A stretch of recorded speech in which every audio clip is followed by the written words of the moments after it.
9:07 on Super Talk 99.7 WTN. Hey, how are you? Show's brought to you by Better Water LLC, water filtration systems, water softeners, betterwater.com. We got Mason Fleming producing. Louis still back there. Louis did a good job this morning. He's crushing. Jones in the newsroom as well. What's up, Mason? You doing all right, bud? Doing all right now that I'm here. Goodness gracious, that traffic. Mason's a little flustered. I'm a little mad right now. Is it mad? It's more frustration. I think you just look flustered. We're good. I'm here. We're good. Super Gucci. Super Gucci. Okay. Fridays is a weird day, right? Yeah. Because the traffic, you'll look, and me and Mason, do we live the farthest away from the radio station other than Joan?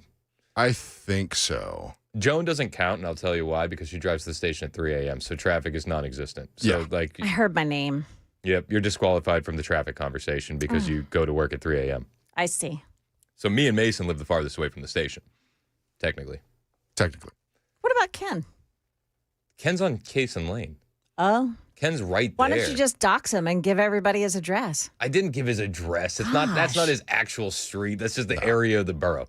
Anywho, he's right there by 24. That's not the same. Okay. It takes me 15 minutes to get to the highway. Yeah. Oh, okay. But Fridays are generally a light traffic day. And and this happens because nobody works on Fridays apparently in this town. So it'll say you'll look at your GPS and it'll be like, oh, only an hour to the office. And I had the same thing that Mason had today, where it's like, okay, cool, an hour, like I'm good.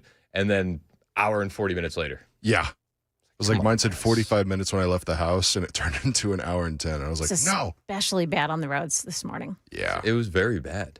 And do you know who didn't give me a heads up? Me. Joan Jones in the newsroom. Yeah, well, here I am thinking you do your own, research before you hit the road. Fair. That's fair. We got a lot to get to today. I'm very excited. Hopefully, there are no traffic issues in D.C. with the big meeting for Zohran Mamdani. Zohran's coming to town. Are you excited about that? I'm excited about that. We're also going to be joined by our White House reporter, Monica Page. She's joining us at 10:05. She's going to be at the White House for this historic meeting. Here's one thing I'm really looking forward to seeing. With all of the meetings that we've had with Donald Trump and big-time world leaders or visitors to the White House, we always see Donald Trump meet them at the door, right? We've seen this every single time with, the president of France, Zelensky. I mean, we go down the line. Any world leader that comes, Trump meets him at the front door. I wonder if he's going to be willing to do the exact same thing for the commie mayor from New York City. I'm curious. I'm anxiously awaiting Zohran having to walk in alone. I kind of hope he does meet him. Why is that? Just to show equal footing on every stance. It's like, hey, no, I don't hold you in low regards. I may not agree with you, but I'm coming to you on equal terms. We are walking in together like he has every other nation because he's going to win because it's a confidence thing. You're far less petty than I am. I know. Because I'm hoping that he has to walk in alone. And the only person I think he should never meet at the door again is Zelensky. Yeah, fair. Unless he wears a suit. Why don't you say thank you? I did the knife hand for everybody that's not watching on Super Talk TV. Even then, though, I think it's pushing it. He needs to wear a suit 3 more times before I'll give it to him. That's fair. Zohran Mamdani voters are a little bit upset. They can't believe that he's been flip-flopping on positions. If you'll remember, during the campaign, he said he would be Donald Trump's worst nightmare. And now he's saying that he will intend to work with President Trump as best he can. My administration would be Donald Trump's worst nightmare. I have many disagreements with the president. And I believe that we should be relentless and pursue all avenues and all meetings that could make our city affordable for every single New Yorker. I intend to make it clear to President Trump that I will work with him on any agenda that benefits New Yorkers. Does that include resigning? I mean, because that would benefit a lot of New Yorkers, would it not? And the Zohran voters are already just rolling their eyes when they start to see the interviews coming out. He did an interview yesterday. It was making the rounds on social media yesterday with PIX11, local station up there in New York. And he was getting pressed. He was getting pressed on how he's going to make the buses in New York City free. And he said, well, come on. You're just worried about money. Don't worry about how we're going to pay for it. It's going to be free. It's going to be free. And the other one, you're talking about fast and free buses and you're meeting with the governor. I've heard you talk about many times that you don't want to take money away from the MTA. You want to put money back in. It's something that she agrees with, right? We don't want to take away money from the MTA. How are you getting that money, the $700 million to make the buses free, into the MTA if she's not for raising taxes? You know, I think that the two clearest ways to raise that money is through the raising of the state's corporate tax to match that of New Jersey. I think that a lot of this is still a case to be made, whether it's the corporate tax or whether it's the personal income tax on those who make more than $1 million a year or more. I think that these are the clearest ways. I've also said that if there are other ways to raise this funding, the most important fact is that we fund it, not the question of how we do it, but that we do it. Don't worry about how we do it. Stop asking questions. We're going to raise the corporate taxes. Well, the governor said that we're not going to do that. Nah. Don't worry. There's a lot to be negotiated. Don't worry about how we're going to fund it.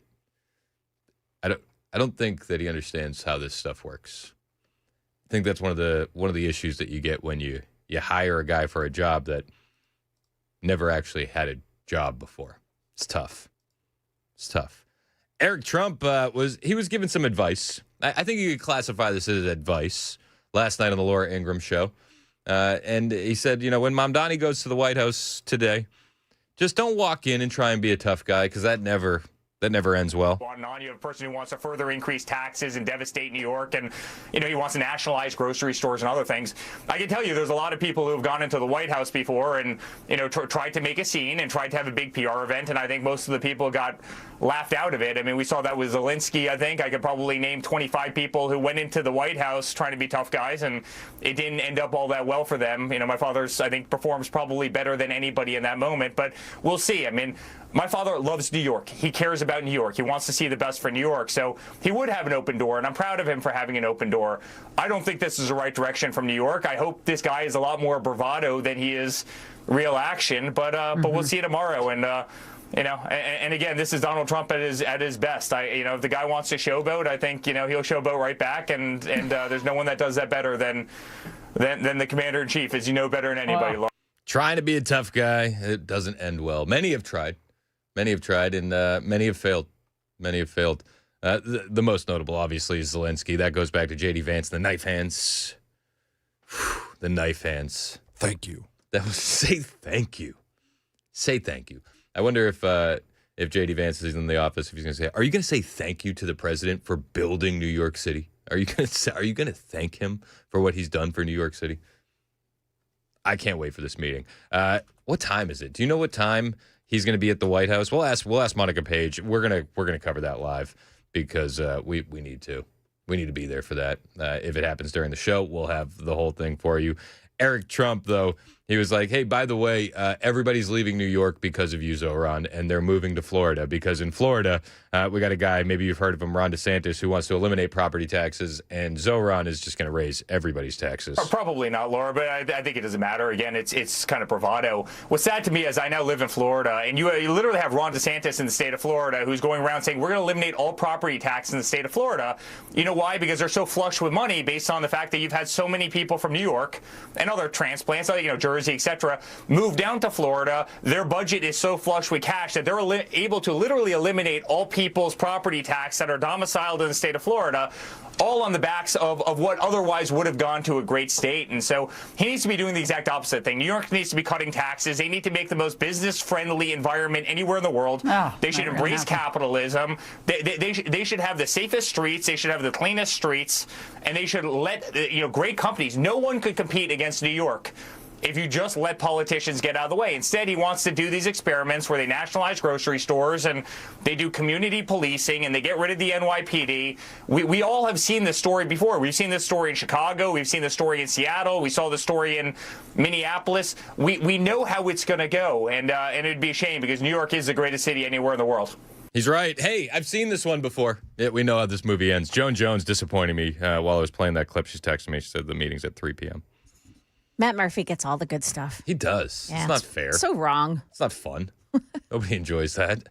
I wanted to see the verbal beatdown in real time and be able to react to you guys. So it's closed to the press initially. Like, you know how the president always says it's closed to the press, and then all of a sudden the press is shepherded in and, I envision that we're going to have that Oval Office sit down, right, where they're sitting next to each other at the chairs.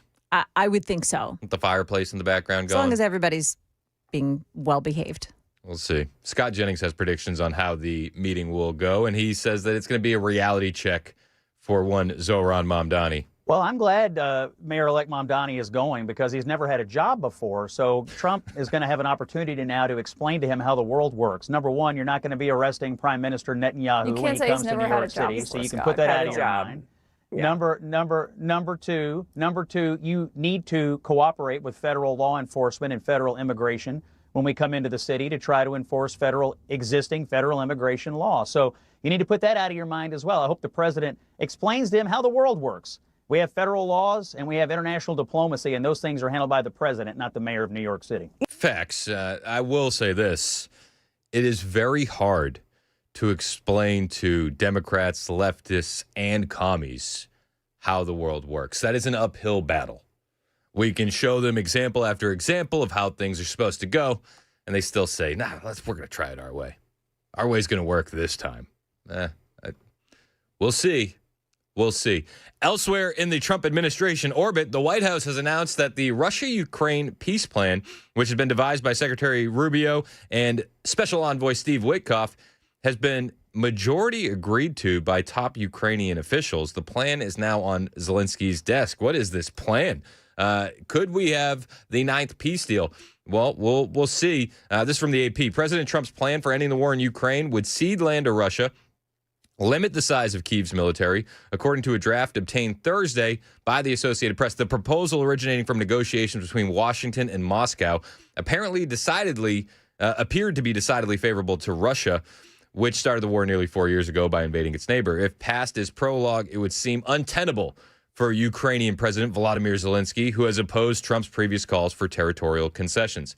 Now, that's how the AP reports it. Again, the White House has announced that this has been agreed to by top Ukrainian officials already, and it's on Zelensky's desk. So we're going to see what happens with this. They say a side agreement aims to satisfy Ukrainian security concerns by saying a future significant, deliberate, and sustained armed attack by Russia would be viewed as threatening the peace and security of the transatlantic community. The agreement, which was detailed by a senior U.S. official who was not authorized to publicly discuss the matter, does not obligate the United States or European allies to intervene on Ukraine's behalf, although it says it would that they would determine the measures necessary to restore security. Caroline Leavitt was asked about this yesterday. This is one of the only questions that she got at the press briefing that wasn't revolving around Democrats and their calls for sedition against the president, but she broke down what she says is the peace deal devised by Marco Rubio and Steve Witkoff. Seen quite a bit of reporting on the latest with Russia, Ukraine, so let me clarify and give you guys the truth on where it currently stands. President Trump has made it very clear since day one, and even on the campaign trail, that he wants to see this war come to an end. He's grown increasingly frustrated with both sides of this war, Russia and Ukraine alike, for their refusal to commit to a peace agreement. But nevertheless, the president and his national security team are steadfast in seeing this war come to an end, to end the killing and deliver on the president's promise. Special Envoy Witkoff, Marco Rubio, have been working on a plan quietly for about the last month. They've been engaging with both sides, Russia and Ukraine, equally to understand what these countries would commit to in order to see a lasting and durable peace. That's how you get to a peace negotiation, right? That's how it worked with Israel, with respect to Israel and Gaza and all of the Arab countries in the Middle East. That's how we accomplished that historic agreement, which the UN, by the way, voted to commit to and accept this week, which was a huge monumental moment. So they have been engaged with both sides, and these talks are continuing. As always, I'm not going to litigate the details of this plan as it's ongoing and it's in flux, but the president supports this plan. It's a good plan for both Russia and Ukraine, and we believe that it should be acceptable to both sides, and we're working very hard to get it done. Well, pray for peace. If any administration can do it, it is this Trump administration. We'll be keeping our eyes on this story as it develops, and there's a lot more going on. Again, most of the press briefing yesterday was focused highly on the Democrats, who put out a video calling for the troops to disobey unlawful orders from the President of the United States, inferring that there have been unlawful orders from the President of the United States. We'll talk about that. We'll bring you the audio from Caroline Leavitt. Plus, the Democrats the pearl clutching about the response that they got from the president of the United States. We'll discuss it on the other side. It's 9:22. This is Super Talk 99.7 WTN.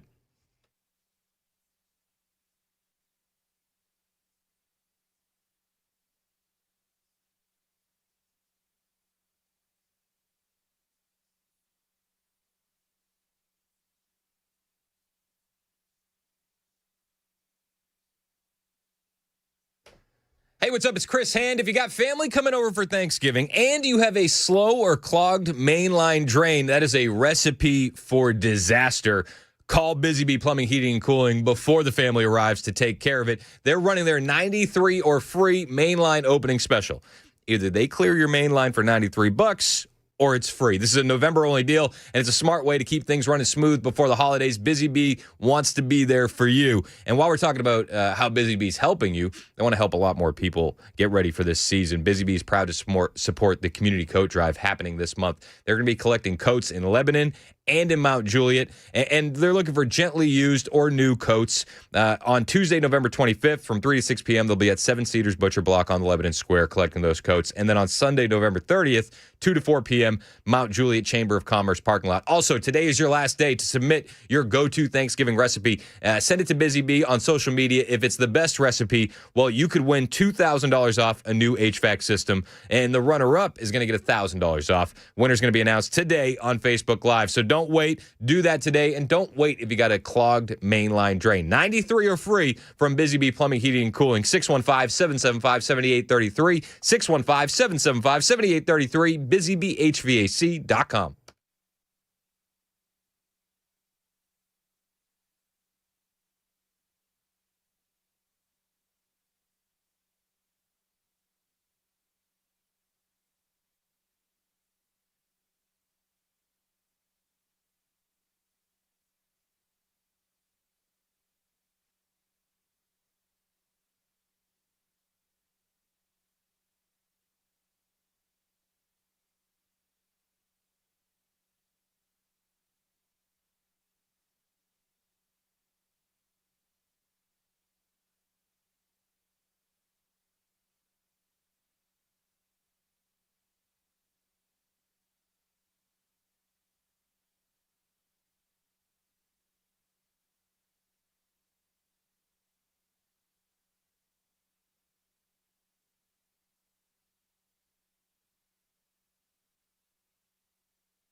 Why Chuck Schumer is calling for extra security for 6 members of Congress today.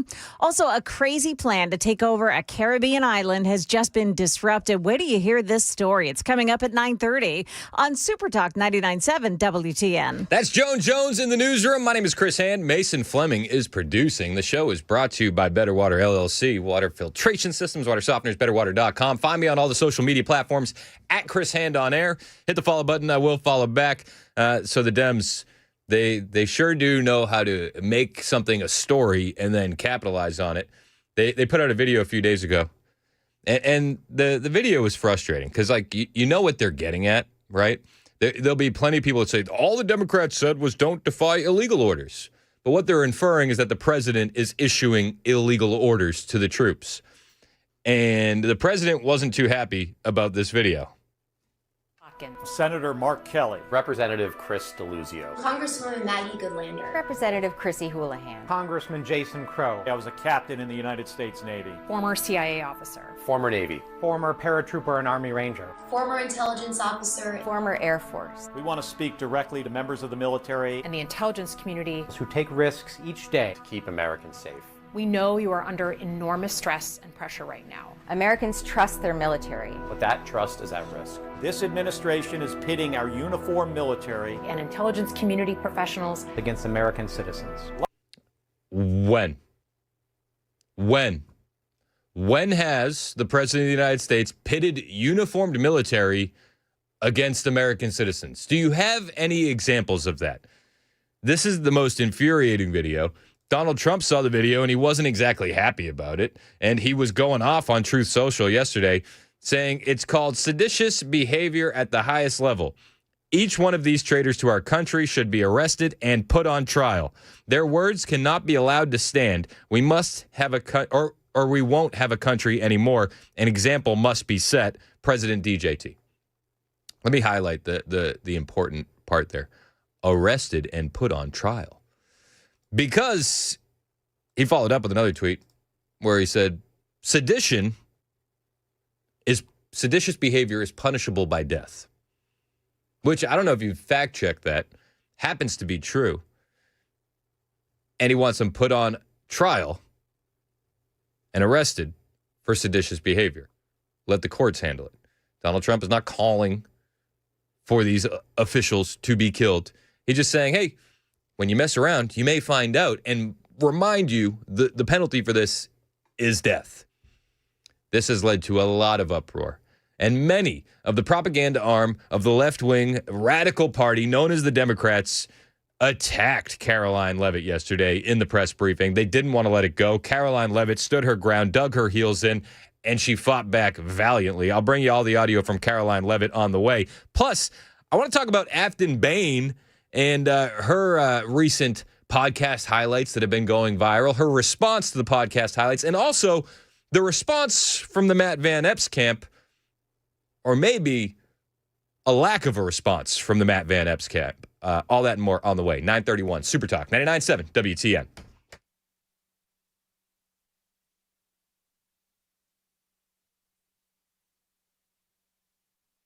Good morning. I'm Joan Jones with your top stories. Got a crash this morning to tell you about. A car and a tractor trailer involved in a crash on 65 southbound. It's right at Trinity Lane, exit 87. It is off to the shoulder, however, and traffic is moving by it. President Trump's reaction to a video is causing quite a stir in Washington.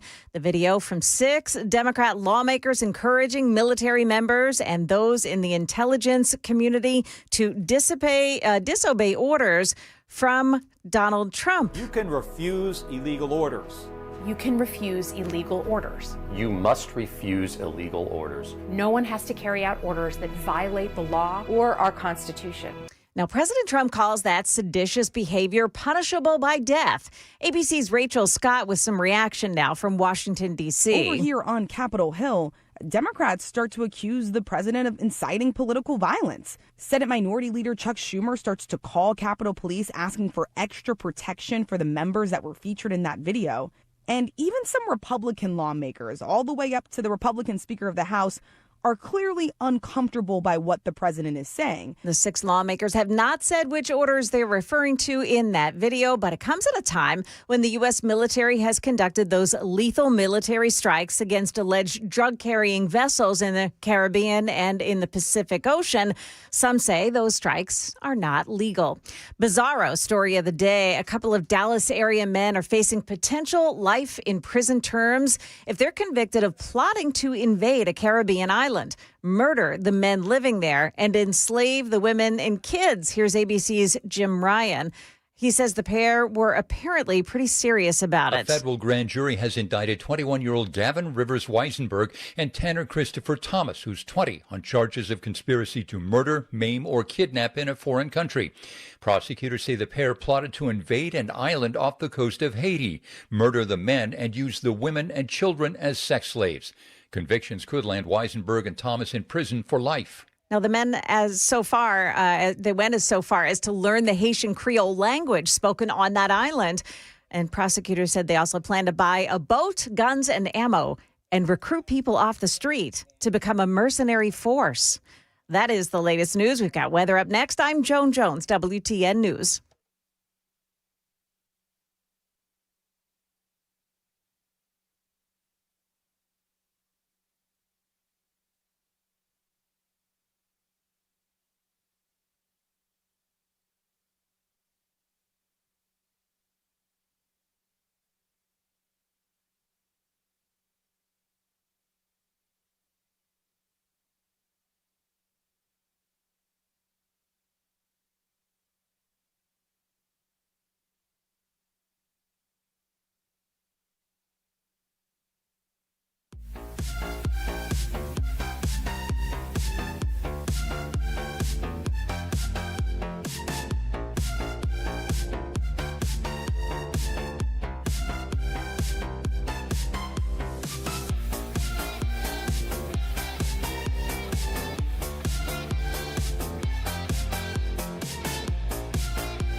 It's 9:38, Super Talk 99.7 WTN. Hey, how are you? It's Chris Hand. Show is brought to you by Better Water LLC. You can watch us. Super Talk TV is up and running. Facebook, Twitter, Twitch, YouTube, and Rumble. Hit like, hit subscribe, share the show with your friends. Got to get those likes up. Christmas is on the way. And, I could do the Goodwill thing if we can't get the likes up. Is that what you want for the kids for Christmas? Goodwill's not bad. No, it's great, actually. You could actually find some gems. I found a great combo pressure cooker and air fryer there the other day. One of my favorite gifts that you've ever got me, it was actually the only gift you ever got me, was from Goodwill. Yeah, it was cool. Mason found me a Super Talk hat from the early 90s. Yeah, it was kind of cool. It's pretty gangster. It still had sports. It was news, weather, sports on the logo. Yeah. Yeah, right. I was proud of that find. All right, if you want me to get them good Christmas gifts, I don't know if I can do the Goodwill if I can't get these likes up. Yeah, that's fair. Now we're thinking about it. Price is going up. Get the likes up. Hit like, hit subscribe, share the show with your friends. As we move into the holiday week, it's important to point out, should news break, especially while we're all off over the holiday break and you're off as well, we will go live should something catastrophic happens. Look no further than Dan Mandis and Brian Wilson on Christmas morning just a couple of years ago, interrupting their family's holiday to bring you the latest on the bombing in downtown Nashville. We are always standing by. If you click the notification bell on the YouTube page, should we ever go live in one of those breaking news situations, you'll have the notification pumped right to your phone. It's a good way to keep up with us. We do that for extreme weather as well. So hit like, hit subscribe, get the notifications on. We're talking about the Democrats. The Democrats never fail to take advantage of an opportunity. And I think that this was a pre-planned kind of thing. I think that they knew if they put this out, they knew the president would react in a way that he did, getting upset about it. So when they were putting together this video, telling the troops that you don't have to listen to illegal orders from the president, I think it was baked into the cake that they were hoping to infuriate the president so that way they could then do what they're doing today. This is the video in discussion. Senator Mark Kelly. Representative Chris DeLuzio. Congresswoman Maggie Goodlander. Representative Chrissy Houlihan. Congressman Jason Crow. I was a captain in the United States Navy. Former CIA officer. Former Navy. Former paratrooper and Army Ranger. Former intelligence officer. Former Air Force. We want to speak directly to members of the military and the intelligence community who take risks each day to keep Americans safe. We know you are under enormous stress and pressure right now. Americans trust their military. But that trust is at risk. This administration is pitting our uniformed military and intelligence community professionals against American citizens. How? How? I'm just, I'm confused. I got a text from Larry, one of our good friends. He's always texting in. He's always calling in. He said the Dems are pissed because this administration has protected American citizens by closing the border and deporting illegal aliens. Beginning with the most violent and dangerous, their actions are reprehensible, and yes, it is seditious. Larry's a veteran. He says, my oath says, I, Larry, do solemnly swear that I will support and defend the Constitution of the United States against all enemies, foreign and domestic, that I will bear the truth and bear true faith and allegiance to do the same, that I take this obligation freely without any mental reservation or purpose of evasion, and that I will well and faithfully discharge the duties of the office on which I am about to enter, so help me God. These Democrats are, by definition, he says, domestic enemies of the Constitution of the United States. I think you can make that argument, and that's the argument that Donald Trump is trying to make. But I think this was pre-planned. They knew if they put that stimuli out there, the president would get upset. And he did on Truth Social, calling it seditious behavior, saying that sedition is punishable by death. I will say this. He didn't call for them to be killed. You know, Chucky Schumer's running out there today. He's like, I'm going to give them extra security. I got to give them extra security. We're so scared because of what the president said. The president said arrest them and put them on trial. That's what he called for. Arrest them and put them on trial. It's not going to happen. He flew off the handle a little bit on a Truth Social post. Is anybody shocked by that? Again, I don't think the Democrats are shocked by that. I think that this is one of the things that they wanted to do with this video. And in turn, the propaganda arm of the Democrat Party has tried to capitalize on it as best they could. And we saw that yesterday during the press briefing with Caroline Leavitt, though Caroline Leavitt wasn't about to take any of their slings, arrows, or slander sitting down, and she fought back valiantly against the fake news media as they went at her about President Trump calling this seditious behavior. Be clear, does the president want to execute members of Congress? Oh my gosh. No. Isn't that just like the framing of it? Let's be very clear. Does the president want to execute members of Congress? And Caroline Leavitt says, no. No. No. I mean, the conversation should end there, but it doesn't. Let's be clear about what the president is responding to, because many in this room want to talk about the president's response, but not what brought the president to responding in this way. You have sitting members of the United States Congress who conspired together to orchestrate a video message to members of the United States military, to active duty service members, to members of the national security apparatus, encouraging them to defy the president's lawful orders. The sanctity of our military rests on the chain of command. And if that chain of command is broken, it can lead to people getting killed. It can lead to chaos. And that's what these members of Congress who swore an oath to abide by the Constitution are essentially encouraging. We have 1.3 active duty service members in this country, and if they hear this radical message from sitting members of Congress, that could inspire chaos, and it could incite violence, and it certainly could disrupt the chain of command. These three members of Congress, I will also add, knew exactly what they were doing. You look at Alyssa Slotkin. She's a former member of the CIA. Mark Kelly was a captain in the U.S. Navy. Maggie Goodlander was a naval officer, and notably, she is also the wife of Joe Biden's national security former. Video's buffering, of course it is. Are you shocked that she's the wife of a Biden official? I mean, are you surprised the way the Democrats are acting? The wife of Jake Sullivan, his former national security advisor. These people should know better. Oh yes. Right? They should know better. The mainstream media should be going at the Democrats and what they said in the video, but they're not. They're focusing on Donald Trump. And it's wild, too, because they're doing the way they're framing this. They're like, President Trump called for the death of members of Congress, which he didn't, right? They're taking his words out of context. At the same time, they're saying that conservatives are taking the Democrats out of context because they're saying that all the Democrats did was say, don't obey unlawful orders. But it's like, are we playing this game? Are we doing this? So you're allowed to take Trump out of context and infer what he's saying, but we're not allowed to do that with the Democrats. It's bovine scatology. This whole thing is bovine scatology. And the press would not let up yesterday. They kept going at Caroline Leavitt every opportunity they had, and she kept shutting them down. I mean, she wasn't she didn't look like she was in a good mood listening to these questions. There's a lot going on in this country. This does seem like a distraction.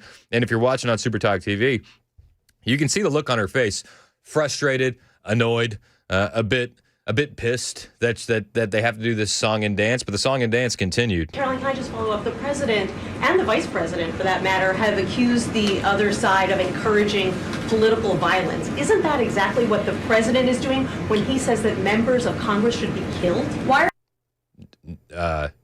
No, he didn't call for them to be killed. Called for them to be arrested and put on trial. These things are very, very different. No one's above the law. Remember that? And while we're talking about political violence, are we just forgetting that Charlie Kirk got shot in the throat because of your rhetoric? Are we forgetting that the president of the United States almost had the back of his head blown off because of your rhetoric and that there was another assassination attempt because of your rhetoric? Are we forgetting that Tesla dealerships were firebombed all spring because of your rhetoric? Are we forgetting that ICE agents are having shots fired at them at ICE facilities because of your rhetoric? Are we forgetting that they had to put out a warning about increased threats of vehicle ramming for ICE agents just doing their job? We're forgetting all of that. And we're only focusing on the president pushing political violence. The press, if you don't hate them yet, I don't know what's going to take for you to hate them. Why aren't you talking about what these members of Congress are doing to encourage and incite violence? They are literally saying to 1.3 million active duty service members not to defy the chain of command, not to follow lawful orders. Actually, Every single you can refuse an illegal order, which but is they're suggesting, Nancy, that the president has given illegal orders, which he has not. I mean, that's a big point. They are also suggesting that the president is pitting the military against United States citizens, which he is not. That has not happened. They're really focusing on the unlawful orders, but I think one of the missing pieces that needs to be focused on in that video is how you have former CIA officials, former military officers, the wife of Jake Sullivan. They're all saying he's pitting the military against American citizens. And I just look left, I look right, I go, when? Where? Please explain that to me. Please, somebody, anybody. Every single order that is given to this United States military by this commander-in-chief and through this chain of command, through the Secretary of War, is lawful. And the courts have proven that. This administration has an unparalleled record at the Supreme Court because we are following the laws. We don't defy court orders. We do things by the books. And to suggest and encourage that active duty service members defy the chain of command is a very dangerous thing for sitting members of Congress to do. And they should be held accountable, and that's what the president wants to see. Caroline Leavitt taking no prisoners yesterday during the press briefing, taking none of these questions sitting down, fighting back. She has been unbelievable as press secretary, defending the president. Huge upgrade over the last press secretary, which I would point out was the best black female lesbian press secretary we ever had. So, I mean, the bar was set pretty high. You know, it was a hurdle. Obviously. She's been doing a great job. But the Democrats, they never fail to take advantage of these opportunities. Can we say the same about conservatives? I think conservatives miss these opportunities quite a bit. And we're going to talk about a local controversy that's been brewing, Afton Bain. And I'll be honest with you, I look at the Van Epps camp and I'm like, guys, this is such a goose laying a golden egg for you, and you are not doing anything with it. Does anybody else feel that way? Am I the only one in Tennessee who feels like the Van Epps camp hasn't taken advantage of the Afton Bain controversy? Is it just me? We'll talk about it on the way. And I like Matt Van Epps, full disclosure. But somebody needs to be like, dude, what are you doing? What are you doing? We'll talk about it. 9:51, Super Talk, 99.7, WTN. Because you know what? I'm going to say...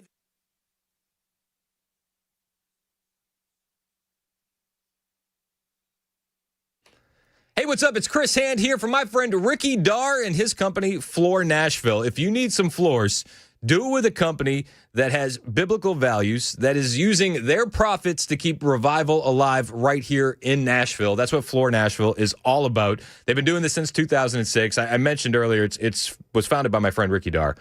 Floor Nashville has a ton of experience, over 25 years, and they bring some great products straight to your home. You can sample flooring in your own space, get expert guidance from professional installers. You can get same-day in-home estimates. They'll be delivered to you electronically. They'll do everything: hardwood, carpet, tile, luxury vinyl, custom showers, and they do it all, Floor Nashville, with precision installations every single time. That's the floors. Beyond the floors, Ricky Dar then takes a lot of that profit and gives back through Revive the City, which is a local outreach bringing hope and faith to Nashville every first and third Saturday. They literally bring the gospel to the street and have conversations about Jesus. If you want to support a company that is pushing the gospel, support Floor Nashville. If you need new floors, transform your space, and support a local Christian business making a difference, that's what we like to do. Schedule a free in-home estimate today at floornashville.com or pick up the phone and call Ricky right now. 615-613-4684, 615-613-4684. Floor Nashville, online, floornashville.com.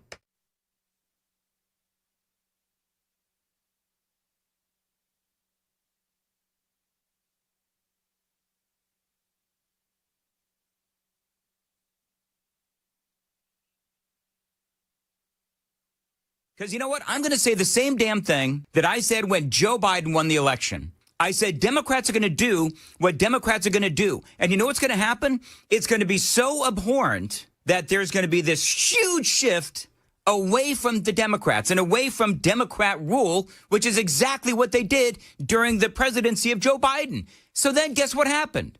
Donald Trump was ushered in yet again. If I could find like a hot tub time machine, I would go a year and a half from right now forward and see what happens to New York, because it's going to be a train wreck.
Coming up, he broke into a 12-year-old girl's bedroom. Now this guy is about to spend a long time in prison. And the Thanksgiving travel season kicks off today. We'll tell you which days will be the worst ones to travel during. That and more at 10 o'clock on Super Talk 99.7 WTN. I don't mean to spoil Jones' newscast, and oftentimes... You do. Oftentimes I try not to. But I will say this. Do you know what the worst day to travel during Thanksgiving is? Whatever day. Any right. of them. Whatever day you go. All of them. Did you see Duffy had to put out a video that said please stop fist fighting and being rude at airports? Oh my gosh. And keep your clothes on. Have you seen that? It's now, there's insane. a good idea. There's been videos too. Remember when people used to get dressed up to go to the airport? Yes. It was a bit classier. Remember when people used to go to the store not wearing their pajamas. So there's that too. We used to be a proper country, Joan. Yeah, I know. It's gone. It's gone. Now we got Burger King crowns and people vaping and all sorts of crazy stuff, and then arguments. And Mamdani in the White House, honestly. Honestly. By the way, you were pushing fake news earlier. Uh-oh, what did I do? Murphy does not have it this afternoon. Ah, really? Okay, so it happens. It's 3 o'clock Eastern time, which is 2 o'clock our time. Oh, yeah. All right. So we both have fake news. I was going to say because Matt Murphy's not in today. Oh, see that? Cameron Smith is in today for Matt Murphy. What a lucky guy. He's got all the good stuff. Yeah. I'm jealous. Not going to lie. Not often. Tell him he doesn't have to come in. Let me see if I can make that happen. Who's going to fill in for him? I'm not volunteering, but I'll tell him. We got a lot to get to. Joan Jones has the headlines on the way. On the way for us, we're going to be talking about Afton Bain. Maybe you've heard of her. She hates you. She hates everything about you. If you enjoy having fun downtown, you are not a friend of Afton Bain. The video's been going viral. Everybody has been sinking their teeth into it, except for the Matt Van Epps team, it seems like. And I do fear that Matt Van Epps and his team are falling asleep at the wheel as we head towards this special election. And I don't know why. I don't know how. But as I observe what's going on, I can't come to any other conclusion. Matt Van Epps is up by 3 points right now. 3 points. And it seems like they really want to make a race out of this thing. And it's infuriating to me. You have Afton Bain laying golden eggs for conservatives, and we're not taking advantage of that? We're not? It's a huge missed opportunity. We'll talk about it on the way. 10 o'clock, Super Talk, 99.7 WTN.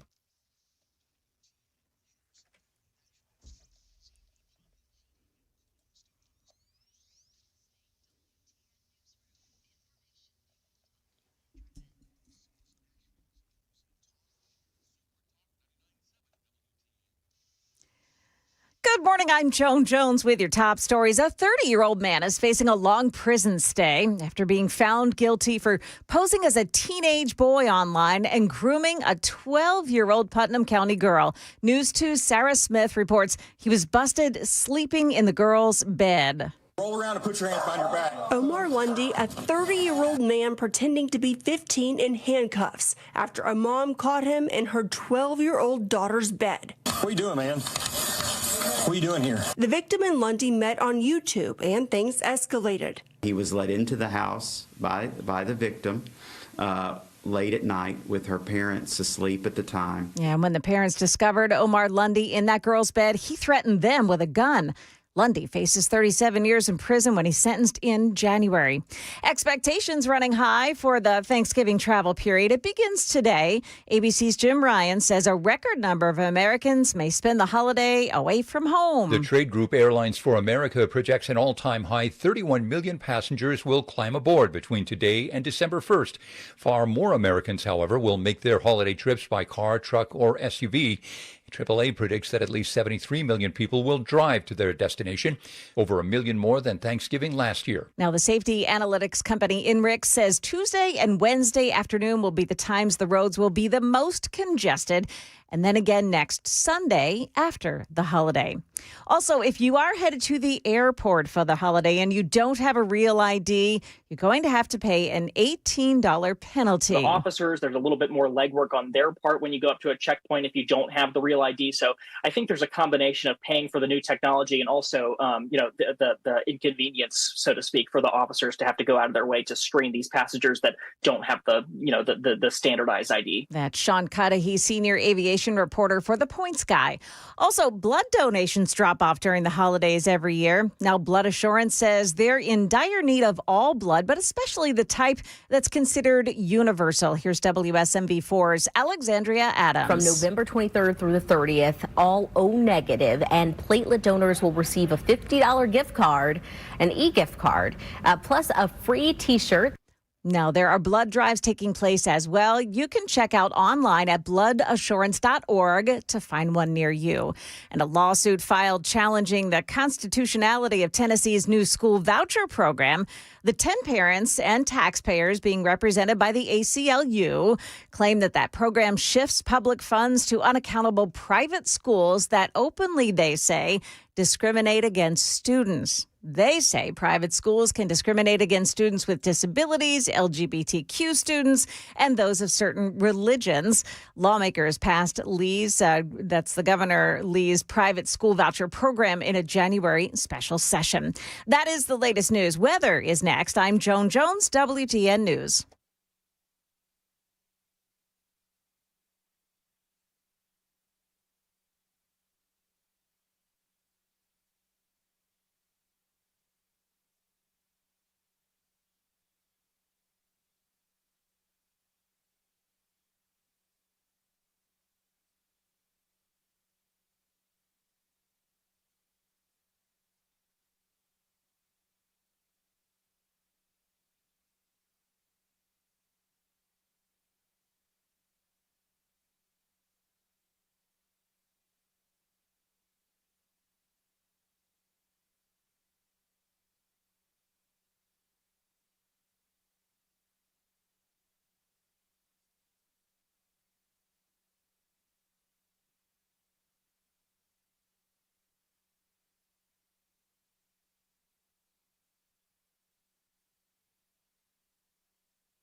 It's 10:06 on Super Talk 99.7 WTN. My name is Chris Hand. The show is brought to you by Better Water LLC, water filtration systems, water softeners, betterwater.com. Just a reminder, on Monday, we have our More Than a Meal Nashville Rescue Mission Radiothon. We are so excited to be doing this. It's an unbelievable feeling to be able to help these guys that do so much good in the community. And we got to thank a lot of our great sponsors for stepping up, as they always do. A&G Truck Beds, Charlie Daniels Journey Home Foundation, Brentwood Jewelry, Mark Spain Real Estate, my friend Paul Winkler. We always have the best sponsors stepping up. We have the best listeners stepping up. And we're going to have another example of that on Monday during our More Than a Meal Nashville Rescue Mission Radiothon. We're very excited about it. It's so fulfilling. I don't know how to describe it any other way. I walk out of there just really feeling like we did the Lord's work. And the Nashville Rescue Mission is doing the Lord's work every day, helping fight homelessness in Nashville, not taking a dollar of the government's money, and doing that all with a focus on Jesus Christ. It's an unbelievable thing that they do. And we are truly blessed to be able to help these guys one day a year. I wish we could do it more. More info is always available at 997WTN.com. You can find everything that you need to know there as soon as you click the website. It's right there on the front page. In the meantime, though, we got a lot to get to. We are going to talk about Afton Bain. We are going to talk about Matt Van Epps. But first, we are joined by our White House reporter for Frontlines and Turning Point USA. Monica Page is on the line. What's up, Monica? How are you? Hey, Chris. Happy Friday, you guys. Hey, happy Friday to you. You got any? So what does Thanksgiving week look like at the White House? Does the schedule change as you go into next week? A little bit, actually. So Monday, looking ahead, we'll actually see the arrival of the brand new Christmas tree. It's on the First Lady's schedule, so she'll be the one welcoming the official ceremonial welcoming of the 2025-2026 Christmas tree, which is going to be really nice right here on the North Lawn behind me. It'll be really pretty. They do this every year. They usually have a tree in a wagon wagon pulled by horse and carriage. So it'll be really special. Tuesday, we're going to see the turkey pardon. So I love the turkey pardon. I think it's so funny that they do this. This is a tradition. So we're still trying to figure out the two names of the turkeys. The White House actually put out a poll on X. You can vote on the names of the turkeys. I voted for Sugar and Spice. You can vote for Gobble and Waddle. It's pretty cute. They make it really nice. So it'll be funny to see President Trump once again do another turkey pardon on the South Lawn. And then the president does plan to travel. I believe he would be going to Florida for Thanksgiving, where he'll spend the rest of his week. So it'll be a quiet week at the White House next week. But I'll be going home to New Jersey, where I'm from. So it'll be really nice to see my family. Let's go. Well, congratulations on that. Safe travels as you go through. At the White House, are the Christmas decorations starting to be put up? They're starting slowly but surely. I believe the first week of December is when they're going to start the media tours, which is always really nice. I did it last year under Jill Biden. I know she's the one that kind of orchestrated the decorations, and it was pretty good. I mean, it was fine, you know. But yeah, what are you gonna do, right? I mean, it's cool to be in the White House and check out the different rooms, and different decorations in the different rooms, and it's a very warm and very inviting feeling to be there. But I really can't wait to see what Melania, the First Lady, puts up this year. So I believe in the next couple weeks, we'll be able to get a firsthand look. I'll be able to go through with my phone and post some videos on X, and for you guys to see kind of like sneak preview. If you can't make it here to the White House to see those decorations, you can always come to my social media page. I'll be able to give you guys a firsthand look. So very, very exciting here. All right. Well, definitely worth the follow at Monica Page TV, Paige, Monica Page TV on Instagram and X. We'll be looking for those videos. Is it going to be a warm, friendly, welcoming greeting for Zohran Mamdani today? Oh boy. Well, all eyes are on this meeting. So far, it's closed off to the press, so we're still kind of waiting for any sort of guidance. But if it does open up to the press, I'm trying to get in there in the Oval Office this afternoon, 3 p.m. Eastern time. You know, Zohran Mamdani apparently has never had a job, so I'm interested to see if President Trump's going to give him some pointers on how to maybe have one, or, you know, how to hold one. We've seen Zohran Mamdani ask the common people for donations, and he's already received about over $1 million now to fund his experiment of New York City, unfortunately. So I'm very interested to see. But you know, Eric Trump, I believe, he made his rounds on Fox News just recently, and he said, you know, if Zohran Mamdani plans to showboat President Trump, he is in for a huge surprise, because nobody showboats better than the president himself. So if he is looking to step on some toes and kind of be the big man in charge in the Oval Office, he's in the wrong place. So definitely going to be very interesting to see that dynamic between the two, if we even get footage, if we're allowed in. So we're very excited to see what happens. So give me some inside baseball. So if they say something's close to the press, how often does that change? And like, how soon before it happens will it change? Great question. So that could change at the drop of a hat. I mean, I could go in maybe at 2:30 p.m. Eastern time, just 30 minutes before we're supposed to line up, and say, hey, any chance that this event is going to open up to the press? They could say, no guidance on that. So likely not. But they could say, yeah, we're still tracking this. It could be moments right before. I mean, this has happened to me a couple times too, where I wasn't allowed in the Oval Office for something when I was on a pool day with some of the reporters who were covering the president on that day. So it happens at the drop of a hat. You just never know when it could happen. Likely, he does open a lot of events up. It's kind of like 7 or 8 times out of 10, he'll open it up to the press. Okay, so there's a chance. Yes. What are the odds that he meets him at the front door to greet him? I don't know. I don't think that's very likely, because usually we get guidance that we'll see his motorcade, or maybe we'll see his car pull up here in front of the Oval Office. But we didn't see that on his schedule today. So I don't know if he's planning to arrive through the South Portico, which is the entrance on the South Lawn. We're just going to be kind of awaiting to see if, you know, the park in the front area of the North Lawn is shut off, because usually if they clear out the front park, that means you can't get in, you can't be standing, loitering, or anything like that. Something's going to happen likely. So it'll be interesting. I have no idea. I don't think he's going to be coming up here in the front lawn. Am I weird that that's like one of the first things I'm looking for, that Trump would greet him at the door? Because he's done that with all the other world leaders, right? You're thinking it too? Yeah. Yeah, I was thinking that would possibly be a thing here. But I don't know. This is a very high stakes, one of a kind meeting. So, I mean, there's nothing like this has ever happened before. I mean, I can't think in recent history that we've ever had a communist come to the Oval Office, but no. Look at that. Yeah, we'll see. Monica Page is joining us live from the White House North Lawn. She's a reporter for Frontlines, Turning Point USA. She's one of the best. What are you hearing about the Russia-Ukraine peace deal? Well, just this past week in the press briefing, there were questions regarding, how close are we to a deal? Apparently, they're really trying to quietly strike some kind of deal, talk on both sides, Russia and Ukraine, to finally resolve this longstanding issue. And I understand why they don't want to make this public, because there's a lot of moving parts that happen when you try to make up a peace deal, especially when it comes to war. There's a lot of foreign press here at the White House that constantly ask about every other country except for our own, unfortunately. So when you kind of rile up the foreign press, when you rile up kind of the public when it comes to this kind of stuff, you open yourself up to a lot of criticism, a lot of questions, a lot of, what ifs, or but the press secretary is kind of just leaving it to the president at this point and just leaving it behind closed doors. I'm assuming the president has hinted many times, though, in recent days that he is very close to ending another war. So we're all kind of assuming that this is the Russia-Ukraine war, that was finally coming to an end. But we'll see. I keep saying it's soon, or many people keep insinuating that it may be soon, but you really just don't know. But the president is not leaving this, to go. He's keeping this top of mind. And yesterday at the press briefing with Caroline Leavitt, there was really only one question about that. Most of the press wanted to focus on Democrats and sedition. Does the left-wing mainstream media reporters, do they understand that they're just reporting on BS, or are they all in on this story?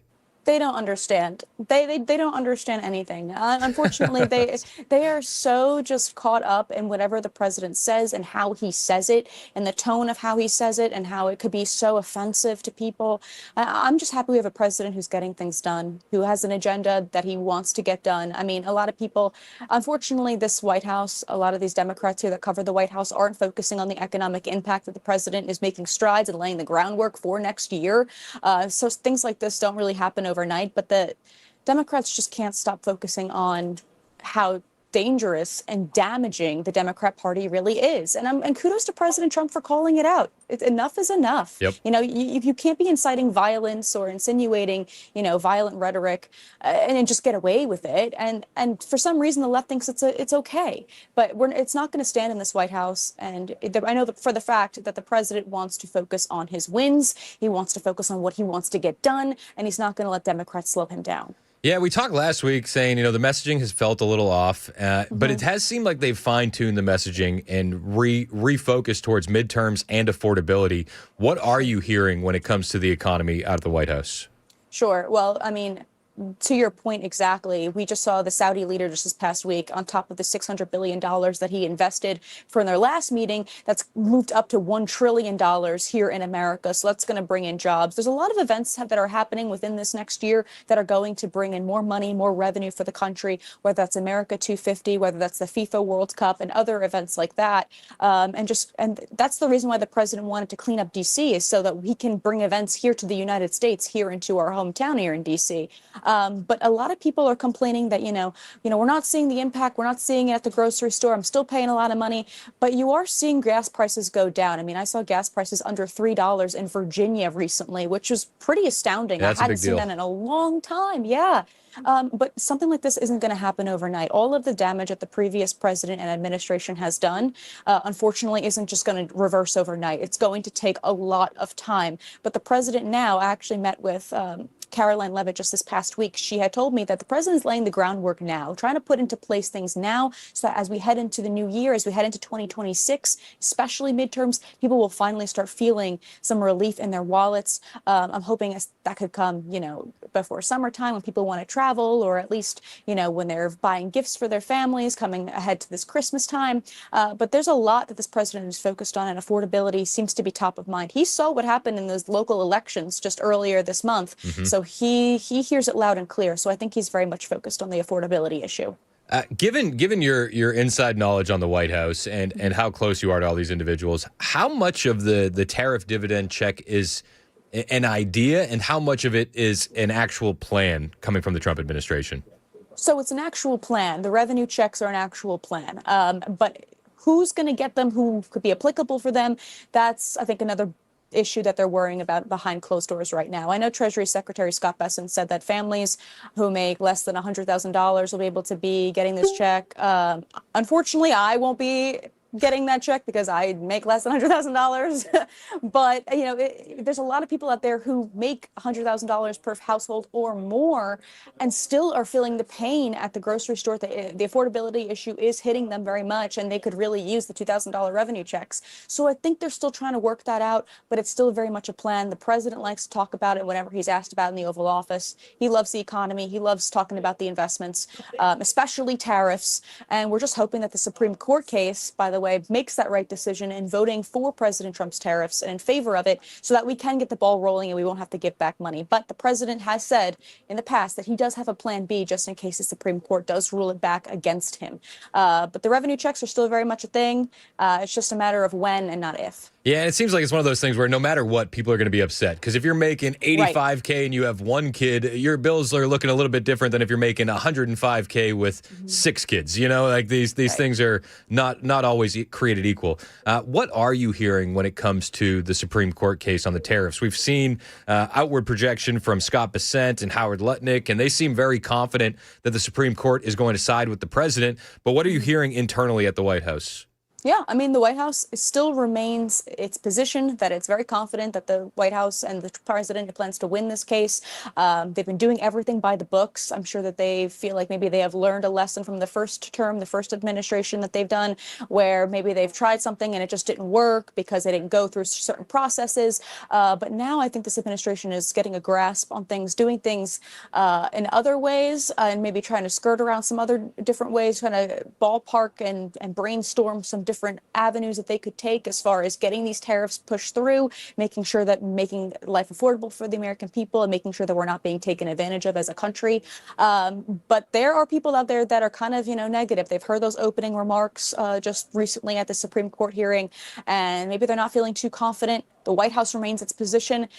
This case could come down before the new year. We don't know how long it's going to take. As you know, cases like this could take weeks up to months. Yep. So we're still very much kind of in the waiting room, per se, as to what happens next.